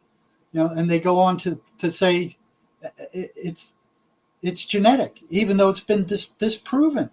I mean, it's lie after lie after lie that they're perpetuating on the entire world, not just the United States, the entire world. Absolutely, most definitely. It would seem to me, and that's why I say it would seem to me that parents who really don't know any different. I mean, when you're looking, I've been working with kids for a long time. For me, it's very simple. If the child is playing up, there's something 99.99999% of the time, when the child is playing up, there's an issue between the parents in the family. There's stuff going on there. And when those issues are addressed and the child is actually dealt with in an emotionally mature and connected way, that's when those issues dissolve. Teaching kids, for example, breathing techniques, how to do things differently, just connecting with them, playing with them, giving them things that stimulate their minds. How many kids in this day and age are stimulated by an iPad or a cell phone? All they do is play on the computer. It's crazy when you see where our world has gone. And, the minute we start reconnecting and teaching our kids the old ways, which are the good ways, we're going to see a lot of these problems disappear. That's my opinion. Yeah, and parents need to understand that these violent video games are not harmless. They are not harmless. Hectic. They're sick. I've seen people go psychotic on those, and Ouija boards also. Right. I don't know how many patients I've seen over the years who started off playing with Ouija boards, and here they're getting answers on the Ouija board, and then after a while, those voices are appearing in their minds. Do you know that when they brought out this Barbie movie, about 6 months ago, when this new Barbie movie came out, and I just found it very interesting that they were now doing this whole thing because Barbie started feeling sad because her owner in the human realm was sad, so she traveled through the portal, and they're already starting this sort of stuff, and there's now Barbie Ouija boards, right? You get a Barbie Ouija board. I kid you not. That is sick. That's absolutely sick. I wouldn't Absolutely. allow my kids to watch that movie. I wouldn't. I mean, when my granddaughter, when that movie came out, I immediately sent the stuff to her mother saying, she is not going to that movie. This is why. It's Right. crazy. It's crazy, crazy, crazy. They are You know, grooming these even kids. Disney. You look at some of the stuff Disney's putting out. You know, talking about cannibalism to the little kids. Yeah. I mean, well, I think Disney's the biggest perpetrator of this stuff I anyway. think so All you got to too. do. Yeah. I mean, we've done a lot of stuff, the tunnels, child trafficking that happens. And by the way, Disney, Disneyland Castle, whatever it's called, is the same as the Neuschwanstein Castle, the Mother of Darkness Castle. By the way, it's the same castle. So we've just got to start seeing how this stuff is how they're grooming the kids. It's right in our faces. Disney from day one, with their virtual signaling and their all sorts of the subtle programming that's been going on since forever. They are the biggest perpetrators when it comes to child abuse and stuff like that. So, really, and that happens when we take power away, when we give our power away to the authorities. We think they're doing a good thing. They're gonna absolutely ice the cake in the way that they want it. But the minute you cut through that cake, it's a very different story, and you start seeing Do the not ingredients trust of what that psychiatry. cake. Or Do not. don't Wow. trust authority. Don't trust authority. Not at all. So, Wow. back to the days at the. I learned the most while I was working with those patients in the prison, because I could spend much more time with them. And in the early days, we could kind of do what we wanted to. That got worse and worse as time went on, as the prisons filled up. But I noticed all these patterns that these voices ran, and there's like 23 of them. And again, I want to repeat. I mean, what these patterns are is similar to the iron filings I was talking about before with the magnetic field. I mean, these are the operational definition of these voices. You can't see them, you can't hear them, you can't touch them, you can't smell them, but these patterns exist. And anybody who works with schizophrenics or has a schizophrenic kid can see these patterns for themselves. This is what the voices are. They're negative, they're anti-religious, they foster and create negative emotion. They energetically drain their victims. They get louder after sunset. They get louder when ignored.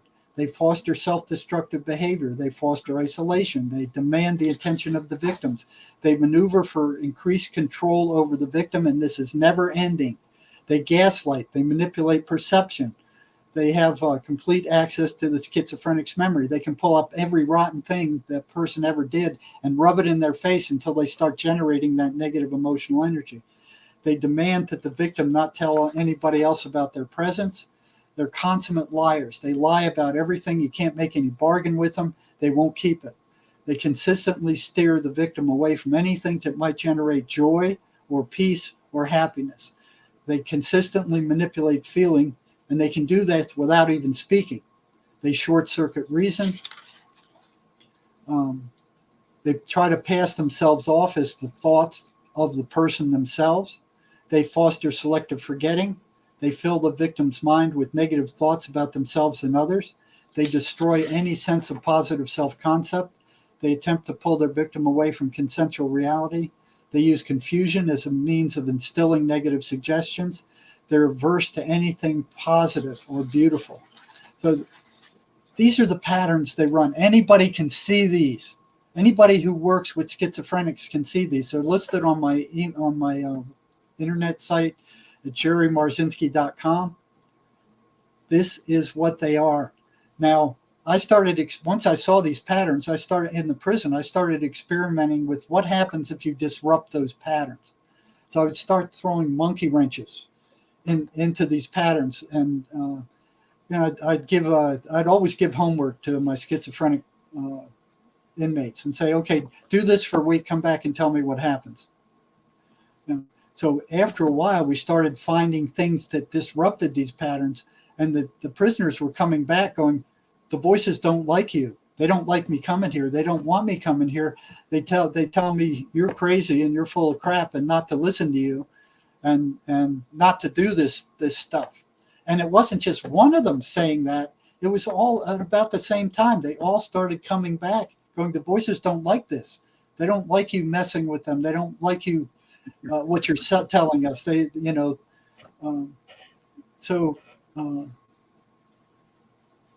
it was weird. So why would a hallucination not like that? You know, these things, interference with these things. So one day, one of them came back and he was leaving my office, and he turns around and he seriously looks me in the eye and he goes, you know what you're doing is very dangerous, don't you? And I had never thought about it. You know, it's like, well, they're in your head, not mine. I mean, they can't do anything to me. But I tucked that in the back of my mind. Just, you know, I heard it. I didn't know what to do with it. It didn't stop me from experimenting with these guys. So a few weeks later, another inmate comes and he knocks on my door and he goes, the voices want to talk to you. He came in without a pass, and that's unusual. For him to even get into the medical unit without a pass, I don't know how he did it. But he knocks on the door and he goes, the voices want to talk to you. I said, they want to talk to me personally? He goes, yeah, they want to talk to you personally. And I said, okay. That had never happened before. I mean, in all the years I've been dealing with the voices, it was the patient would tell me what the voices were saying, you know, and I'd tell them, well, go tell the voices to go stick their head in the toilet or something. I mean, it was that kind of thing, you know, and more like, how did they respond to this? How do they, you know, what do they think about when you read this? How did they, so it was experimenting with what affects the voices. Anything positive affected the voices, basically. So, yeah. I asked this guy, well, have a seat, you know, and closed the door. And I said, well, what do they got to say? And these words came out of his mouth. You have no right to interfere with our way of life. And it was like, boom, you know, wow. I did not want to believe that they were separate entities. I mean, I just didn't want to believe it, even though the evidence was overwhelming. I didn't personally want to believe it. And I kept denying it to myself. And my denial system just kept cracking. It was like on its last legs, you know, just barely standing when this guy said that, you know. And right after he said that he goes, that wasn't me. That was them. I didn't say that, you know. And wow.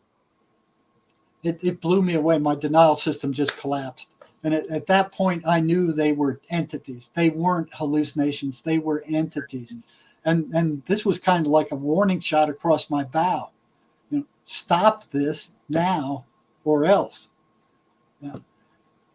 Now, you know, that took me back. I closed my office. I was blown away. My head was shot. There was nobody I could talk to about this. The only people who understood this were the schizophrenics themselves. So I could talk to them about these things, but I couldn't talk to any supposedly sane person about this stuff. You know, I couldn't talk to my wife. She'd go, you shouldn't be digging through the heads of psychotic killers anyway. What are you doing then? Yeah, wait, don't do that. You know, we just scare her to death. So I couldn't talk to her. There was really nobody I could talk to about what I was learning. Nobody would believe it in the first place. And you know, if I talked to, I told my boss, hey man, voices just came out of this guy's head and told me this. Yeah, you know, he'd go, hey, I think you need to get your head examined, boy. What are you doing? You know, so I really couldn't talk to anybody about this stuff until Sherry, my co-author, came up. Now, I'd been working with her for 10 years on prison reform before one day I told her about, you know, I was working with a particular psychotic inmate, and I'm going, well, I can't figure this out. This thing is happening, and I'm not quite sure what's going on here. And she goes, well, I understand that. You know, I said, well, how do you understand that? She goes, I heard voices when I was a young woman, and it blew me away because she's probably one of the most spiritual people I know. You know, it just, I couldn't believe it. So I started hitting her with all these questions that only somebody who heard voices would be able to answer. And she's like, bam, bam, bam, right, one after another. And I'm like, I can't believe it. So finally I had somebody sane who I could talk to about this stuff. Exactly. She was the first one. So she was kind of like a lifesaver for me. So after a couple of years of talking about this stuff back and forth, we got to write a book about this stuff. We got to let people know that this is what's going on. So exactly. That was my first warning shot over my bow, where he turned around and he goes, what you're doing is dangerous. And then the voices come out and go, you have no right to interfere with our way of life, which is sucking these people dry and making them miserable, driving them to suicide. So, basically told them to go stick your head in the toilet or something. But I didn't forget about that. It stunned me so bad. I didn't see anybody the rest of the day. I just closed my office and sat there staring around the window going, what am I getting into here? I don't have any cognitive map of this. I don't know where this goes, and it doesn't look good. So I'm like, what am I doing here?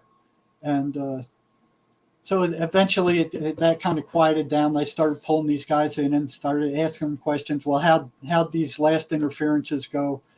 And then let me see, what was the next thing that came open?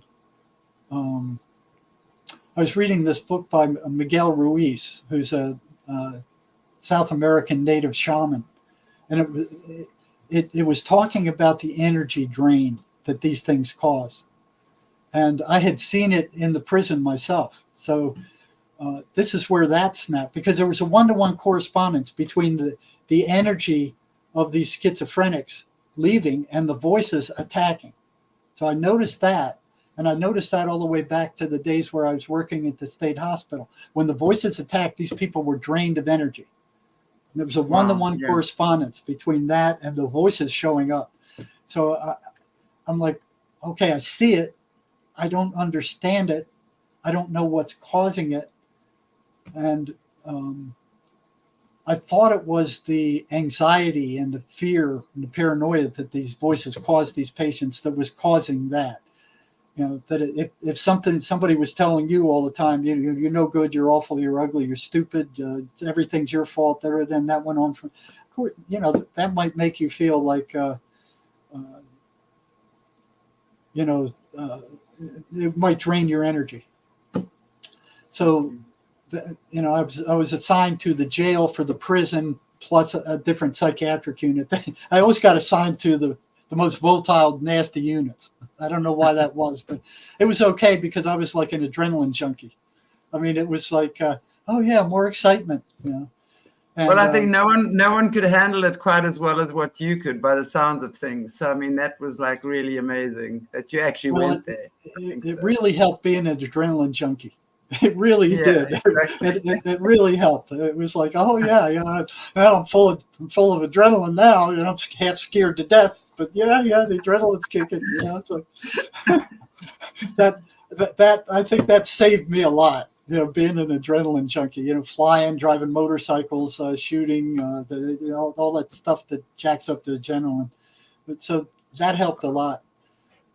So I was assigned to the jail for the prison. So all the bad guys from the entire prison complex ended up in this unit.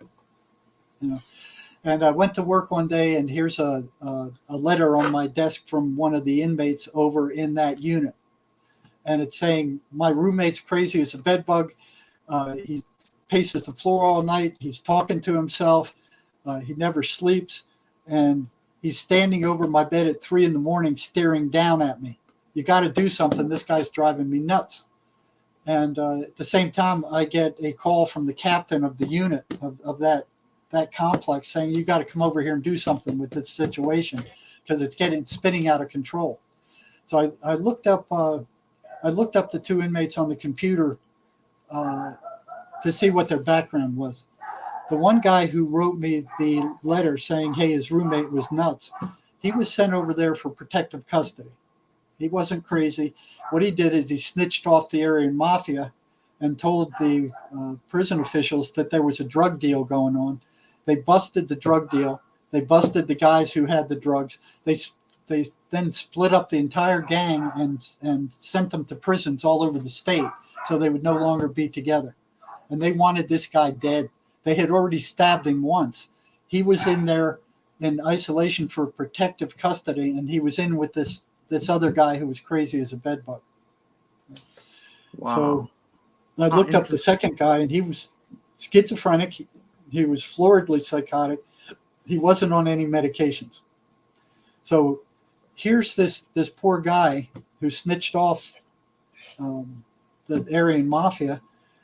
They've already threatened him. They've already stabbed him once. He's locked into a cell with a flaming psychotic crazy guy. And you couldn't be under more stress than that, you know, and they wanted him dead so bad that they actually, some of their members got in trouble so they could get sent to that jail to get him. Wow. You know? So the movement in that unit was very restricted. They only let one guy out at a time. They brought him into like a caged thing outside to get 1 hour of sunlight a day. Other than that, they remained in their cells. They didn't go anywhere. But these guys who came over there trying to kill this guy, they would send notes under his door saying, "We're here. We're waiting for a chance to bump you off. You know, you dirty rat. You snitched us off. We got in trouble for this. You're a dead man." And here they are throwing notes under his door telling him that. He's locked in with this psychotic lunatic, you know, and you can't be under more stress than that. He couldn't escape. It was a small cell. It was like 10 by 10 or something like that, a very small cell.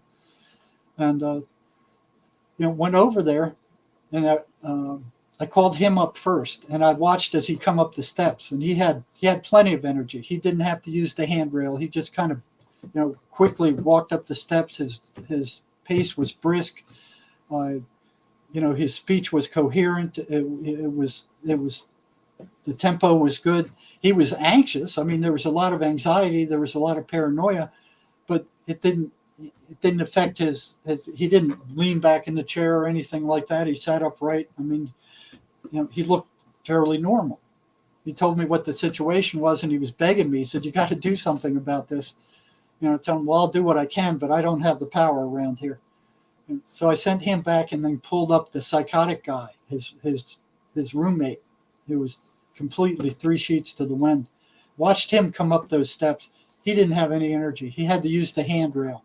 He struggled to make it up the steps, and then he shuffled into the office, sat back in the chair, and he's like slumped into the chair, talking very slowly. He was very depressed and somewhat disorganized, and started questioning him. I said, "You hearing voices?" He said, "Yeah, I'm hearing them badly. I hear them all the time." And I asked him, I said, "Does your energy level, when they attack you, does your energy level disappear?" He goes, "Yeah, completely disappears." And he goes, "I don't have any energy now." So when I walked out of there, it was like, it's not the anxiety that causes the lack of energy. Something else is causing it. So then I started asking all these prisoners. I said, "Well, after the voices come, after they attack you, what's your energy level like?" All of them said it went down. Some of them said I couldn't even get out of bed in the morning. So I started doing this experiment on a 1 to 10 scale. You know, I would give them that scale, and I would say, "How much energy do you have before the voices come? How much energy do you have after the voices come?" And then I ran an analysis of variance on it, and it was statistically significant. Wow. There was a 1-to-1 correspondence between the voices showing up and the energy level in these people dropping. Exactly. Wow. There was something going on there. You know? So when I ran across this book by Miguel Ruiz, the shaman, actually saying that these entities are parasites and they're drawing energy out of these people, you know, these negative entities they're stealing their energy. That fit in right. I'm just looking at one of the comments from Caleb here in the things, using them as batteries, like pretty much sucking them, and they're like batteries, yeah. Right. And speaking of batteries, that's kind of what Mace does. It takes these negative identities, and it basically sucks the energy out of them until they go flat. So like with a Right. battery, if you get a brand new battery, you fully charge it, and then you leave it go totally dead, you can't recharge it again.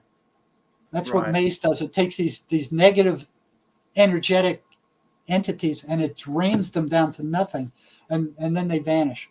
The person still then they- remembers these things that happened to them, but there's no negative charge to it. Right.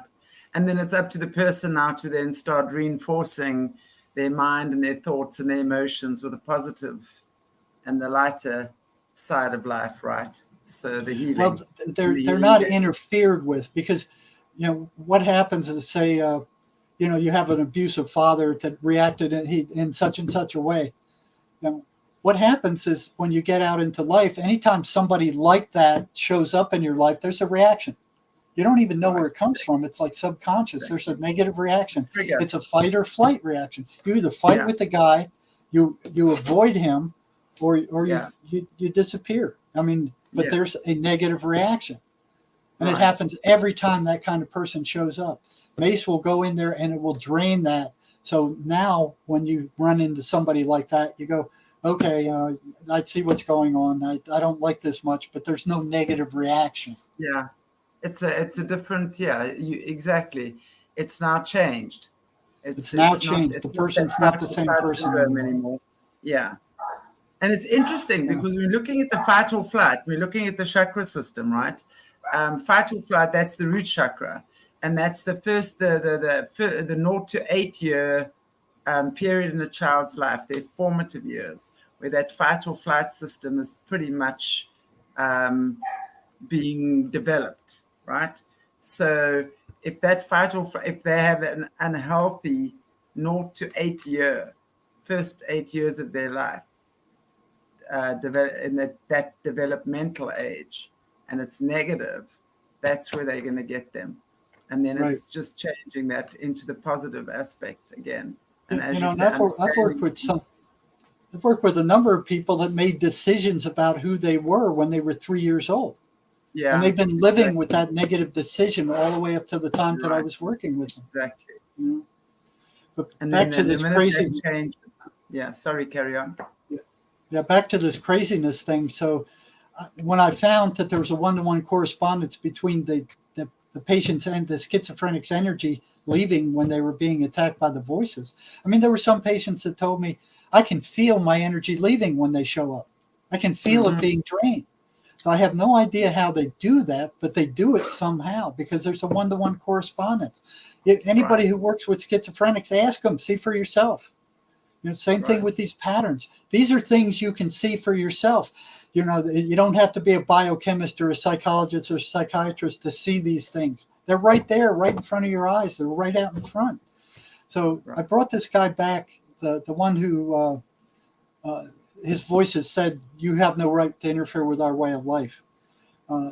So I was always asking these guys questions. I would bring stuff in. I was always asking them questions. So I brought that book in by Miguel Ruiz, The Voice of Knowledge, that said that these voices were parasitic entities. And I started reading this paragraph to him about what Miguel Ruiz was saying about them being parasitic entities. So I told him, I said, I ran into this. It's saying that I want your opinion on what this guy has to say. So I started reading down the paragraph about what Miguel Ruiz had to say about these entities being parasitic. And as soon as it started talking about them being parasites, you know, I'd look up and this guy's eyes were kind of like glazed over and he was just staring at me with this blank look. Like he was like frozen. So I finished the paragraph and I was about to ask him, well, what do you think when this electric crackling exploded from behind my head against the wall? And it sounded just like a electric arc welder. I mean, it was that loud. You hear this electrical crackling, like crack, crack, crack, crack, crack, crack. And I'm like, what is going on? And, you know, it goes to the wall on my right-hand side, and it starts crackling up the wall. And I'm looking at the wall. I could hear it. I could hear it moving, and I'm trying to track it. But I didn't want to take my eyes off of this guy for very long either, because he had this strange look on his face. And I'm thinking, he's going to attack me. So I pushed my chair against the wall. So if he comes at me, at least I could kick him back. Because what they put in the medical unit was female guards. They wouldn't have been any help or much help at all. You know, by the time they got there. Yeah. Yeah. So I'm splitting my attention between this crackling that's going at a 45-degree angle up the right wall of my office and watching him to make sure he's not getting up to do something. So, and it's just crackling up the wall, like crack, crack, crack, crack, crack, crack, crack, crack. And I couldn't see anything. I couldn't smell anything, you know, but it lasted for a long time. And it goes up the wall, and then it starts moving across the ceiling right over him. So I'm able to keep my eye on him and this crackling at the same time. I couldn't see anything, you know, but I could clearly hear it. And it went on for a long, long time. I mean, it must have went on for a minute or two. And then it starts crackling down the left-hand wall, coming toward me, because I'm near the left wall. And then it jumps into this Rubbermaid trash can right at my ankle. And I glance at him. He's not doing anything. I look down in the trash can, and it's crackling in the trash can, but there's nothing in there. Just this loud electrical crackling. And then, boom, it goes dead. And I look over at him, and he's standing up very slowly, and he goes, "I gotta leave." And I'm going, get out of here. Yeah, go. You know, get lost. And I'm relieved that he's leaving and he's not coming at me. And he shuffles down the hall. And then after he's gone, I get up and I start scrutinizing the walls. I'm studying the walls to see if there's any burnt mark or any evidence that this ever happened. Or am I going crazy? And I don't see anything. So I go out into the hallway to see if there's anything that could have caused it from out there. The doctors aren't in yet. The nurses aren't in yet. All their offices are closed. Nobody's there. The guard is out front down the hall. There was nothing that could have caused that in my life I could have accounted for at all. You know, so I was blown away. My denial system was completely gone. I was in shock. I closed my office. I canceled all my appointments, and I just sat there all day staring out the window. Like, what am I getting into? I didn't think these things could affect physical reality, but the fact that it could cause that crackling proved me wrong. Yeah. You know, they could affect physical reality. And then it went, what else can they do? If they can do that, what else can they do? And what am I doing getting into this? And where's it going?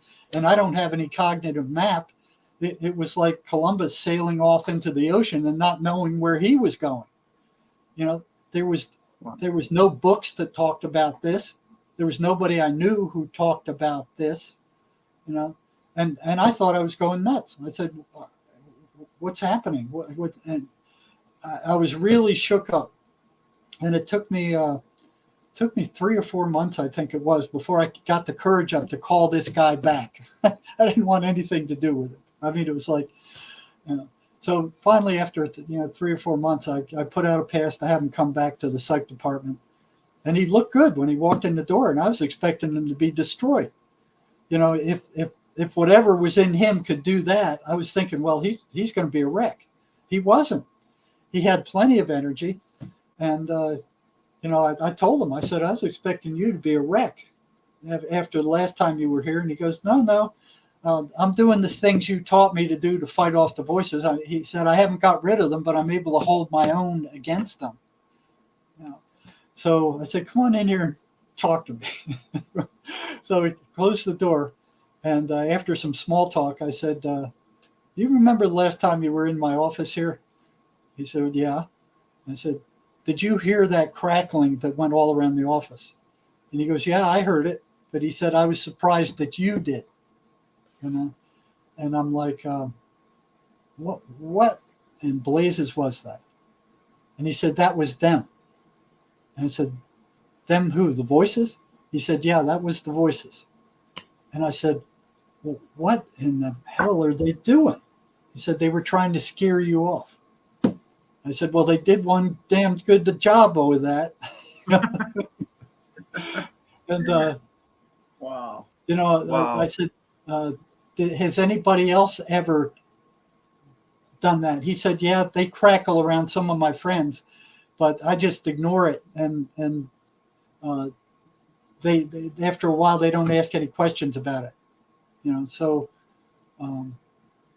Wow. he looked really odd when he left the office. And I said, do you remember when you left the office? You looked like you were some kind of zombie. I mean, you looked out of it. And I said, what were the voices telling you as you walked out the door? And he said, they were telling me to go get a shank and stick it in your belly, in your gut. And I'm going, he wouldn't do that. You know, I've worked with him for 6 months. He's doing better than he ever has. He wouldn't do that. So I asked him, I said, well, why didn't you do it? And he said, I couldn't find one and nobody would give me one. So it was at that point that I knew what I was dealing with. This wasn't good. Wow. this wasn't a good omen. You know? But it didn't stop me. I kept experimenting. But I'm here to tell you that I have absolutely no doubt that these voices that the psychiatric mafia has the planet convinced are hallucinations are not hallucinations. These things are negative demonic entities, and they attack all of us, not just the schizophrenics. How many of you have been driving down the road and go, oh, I wonder what it would like to turn my car into oncoming traffic, or standing on a bridge going, oh, I wonder if it would be like to jump, or some absurd thought comes into your head that doesn't belong to you.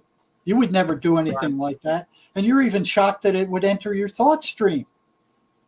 Right. Those thoughts are not coming from you. Matter of fact, none of your thoughts come from you. They either come from the dark side or they come from the light side. You're the chooser. Psychiatry and the psychiatric mafia don't want you to know that. They don't know what thoughts are. They never asked where they come from. They have never studied them. They have never studied the voices. It's like in their infinite arrogance, they just get up there and go, we are psychiatry. We went to all these years of school. We're highly educated, and we hereby declare that the voices are hallucinations because we friggin' say so. And that's exactly part of their dominance. It's how they want to dominate, and they continue to control with that, which is why they wouldn't want someone like you going further into speaking to these voices, because they were probably fearing that you would find out what you did. Wow. And I mean, obviously, because now that you know, and I mean, you're spreading the word that this is not some people just having their hallucinations. This is really pretty much what's coming from the dark side, right? There's demonic entities. And the evidence is there. That these patterns, the energy levels disappearing. It's right there in front of your face. I mean, just go to my website, pull up a list of these patterns. You can see them. It's not like some genetic thing where you can't see the genes, or the biochemical imbalance theory where you can't see it, you can't prove it, you can't disprove it. You can see these things for yourself. You start throwing wrenches into these patterns, you're going to get the same reaction I got. Right. Exactly. Wow. Fascinating. Wow. So in terms of where you're at right now, obviously, do you find that once you've... Firstly, there's a thing I wanted to ask you. You said, was it Miguel Rui or Don Rui? The voice of knowledge. Well, I guess it would be Miguel Don Ruiz, but that's right. RUIZ is his last name. Yeah, he wrote the book, The Four Agreements. He did, one. And he wrote the book of the Voice of Knowledge. So that's the one. I have it. I suggest that everybody read that book, The Voice of Knowledge. Don Miguel Rui, guys. Don Miguel Rui is his name. And so he wrote the book, The Four Agreements, and the Fifth Agreement. Yeah, and now The Voice of Knowledge. Absolutely. Right. So if you think this thought stream that you got running through your head is who you really are, this voice that is constantly chattering in your mind, ask yourself who's listening to it. Yeah, you are. It is not you. It's not you talking, but you're listening. But you're listening. Yeah. And you're that choosing and you're choosing to listen or to actually make those thoughts real or not. And right, that's where it comes from, the thoughts and the emotions, because the thoughts will trigger the emotions, and the right, emotions trigger that response that creates another negative thought. In other words, right, inviting all of that in. And when we realize that's where our power lies, your emotions are your fuel. The emotions are the fuel that take you to either that negative place or the positive place, which is why it's essential to do emotional healing. And most right, people don't want to do it. And that's exactly why they give you these antidepressants to begin with, is that when you are actually in that space of vulnerability, that's where they trigger you. And they'll make you feel crap. And when you feel crap, you think crap. When you think crap, you feel crap. One is fueling the other all the yep, time. And yep, we have to stop the shit we're putting, into our bodies in the terms of medications and antidepressants and stuff like that. We've got to be brave enough to trust ourselves, have faith that God is available to us, to everyone, but it's up to us to do the work. We can't just expect God to save us and redeem us, and now we're redeemed and we still carry on our crappy ways. It's up to us to change the way we eat, because food is our medicine. When we start eating properly and stop this junk that we put in our trunk every day, start eating a diet of fresh. America is well renowned for their junk foods. oh And yeah, it's not against the American people. It's against the those in authority that have gone, America being a superpower and the superpower really, over years. Those in power have too much sugar, too much fat, too much whatever, these cardboard foods. It makes us stupid. We've got to start growing our veggies, eating our own foods again, healthy food, healthy drinks, get rid of that concoction of stuff, water, stuff. Food is your medicine. I mean, that is one thing. I'll tell you something I learned when I was doing my yoga teacher training in India.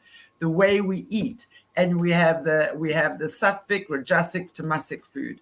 And when you're eating a proper diet, your body doesn't need very little else. You don't need vitamins and all the stuff that they're punting at the same time. I mean, yes, you need reinforcements and stuff, but not nearly to the extent that we are.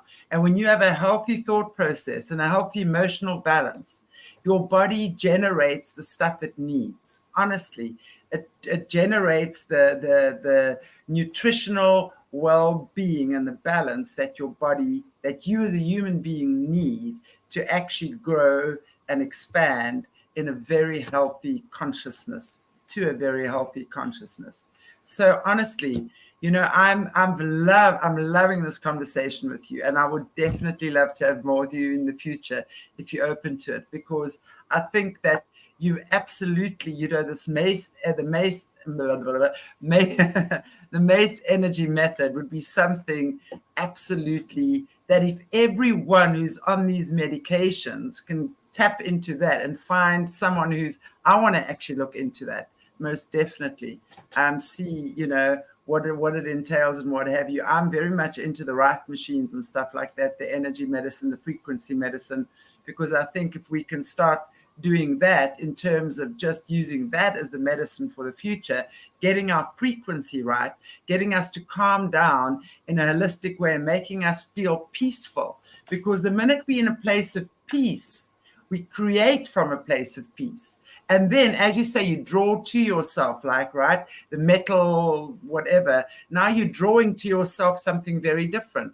When you're at peace with yourself and the world, you're going to create peaceful situations for yourself. You're going to meet people who are at peace with themselves. You're not going to meet these crazy schizos that are going to drive you bonkers, right? You're going to meet situations that create more of who you are. And that is up to you, because you are the point of attraction.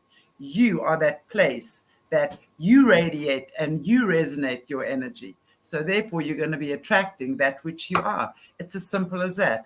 And when we understand that, then the world becomes a very, very different place. I love this conversation, and I would love to have you. I'll come back. But I'll tell you, I've had 4 years of undergraduate psychology, 2 years of a master's degree, 2 years in a PhD degree. I'm a trained Mace therapist.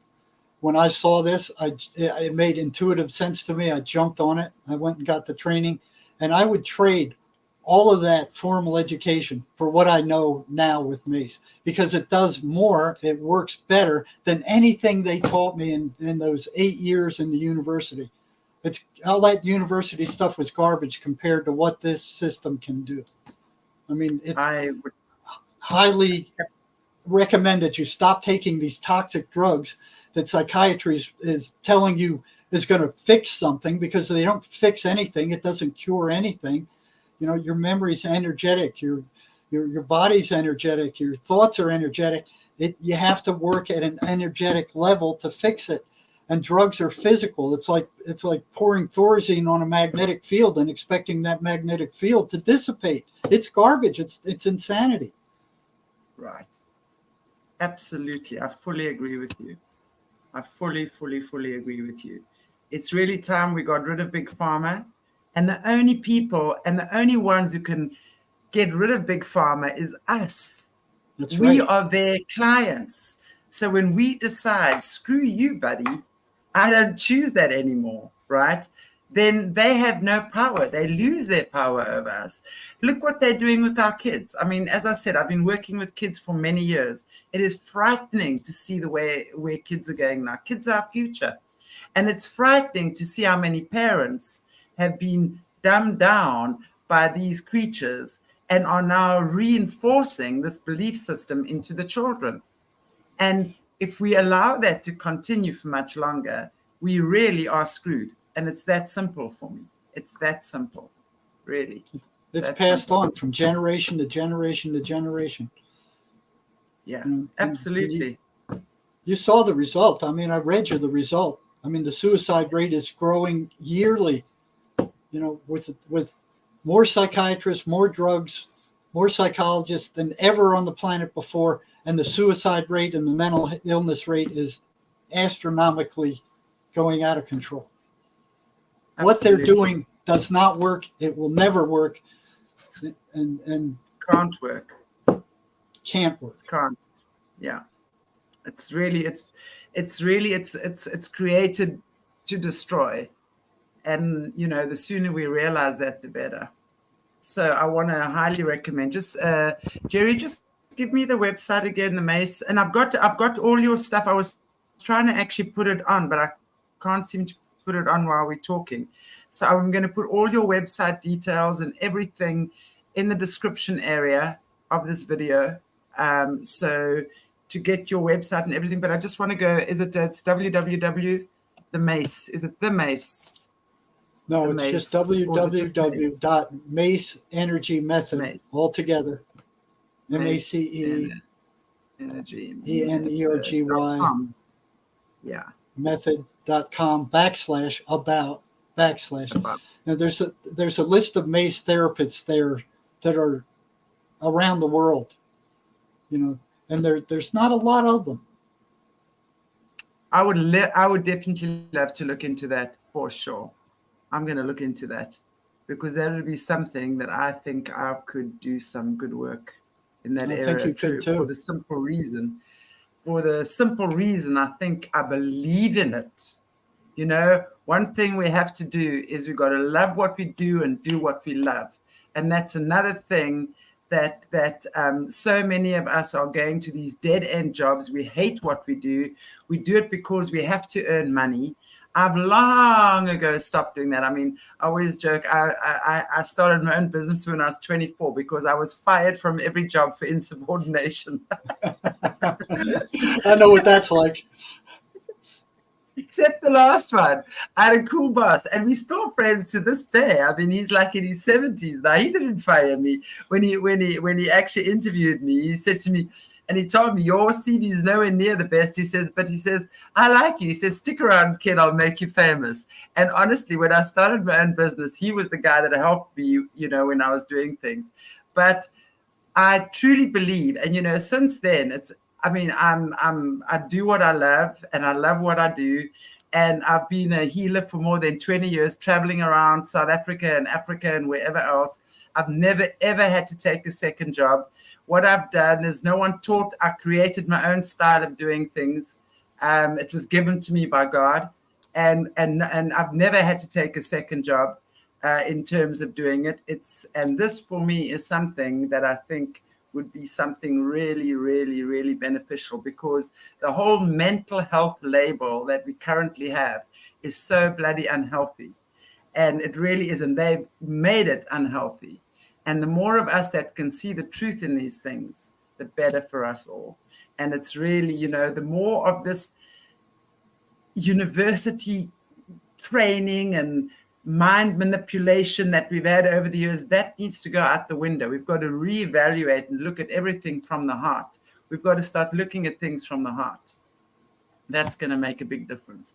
Love what you do and do what you love, and everything else will follow you.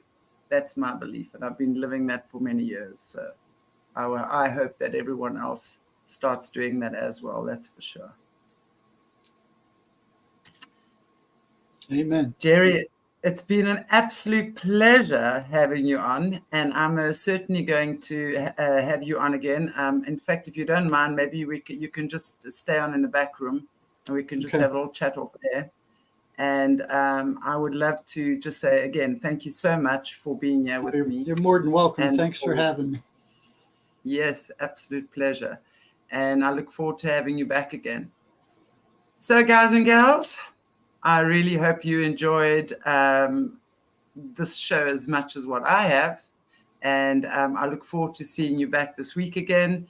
And most certainly, we look forward to having Jerry Marzinsky back with us on Aquarius Rising Africa again in the future.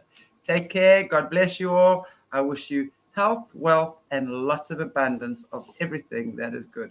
Take care, everybody. Take care, Cheers. South Africa. Indeed.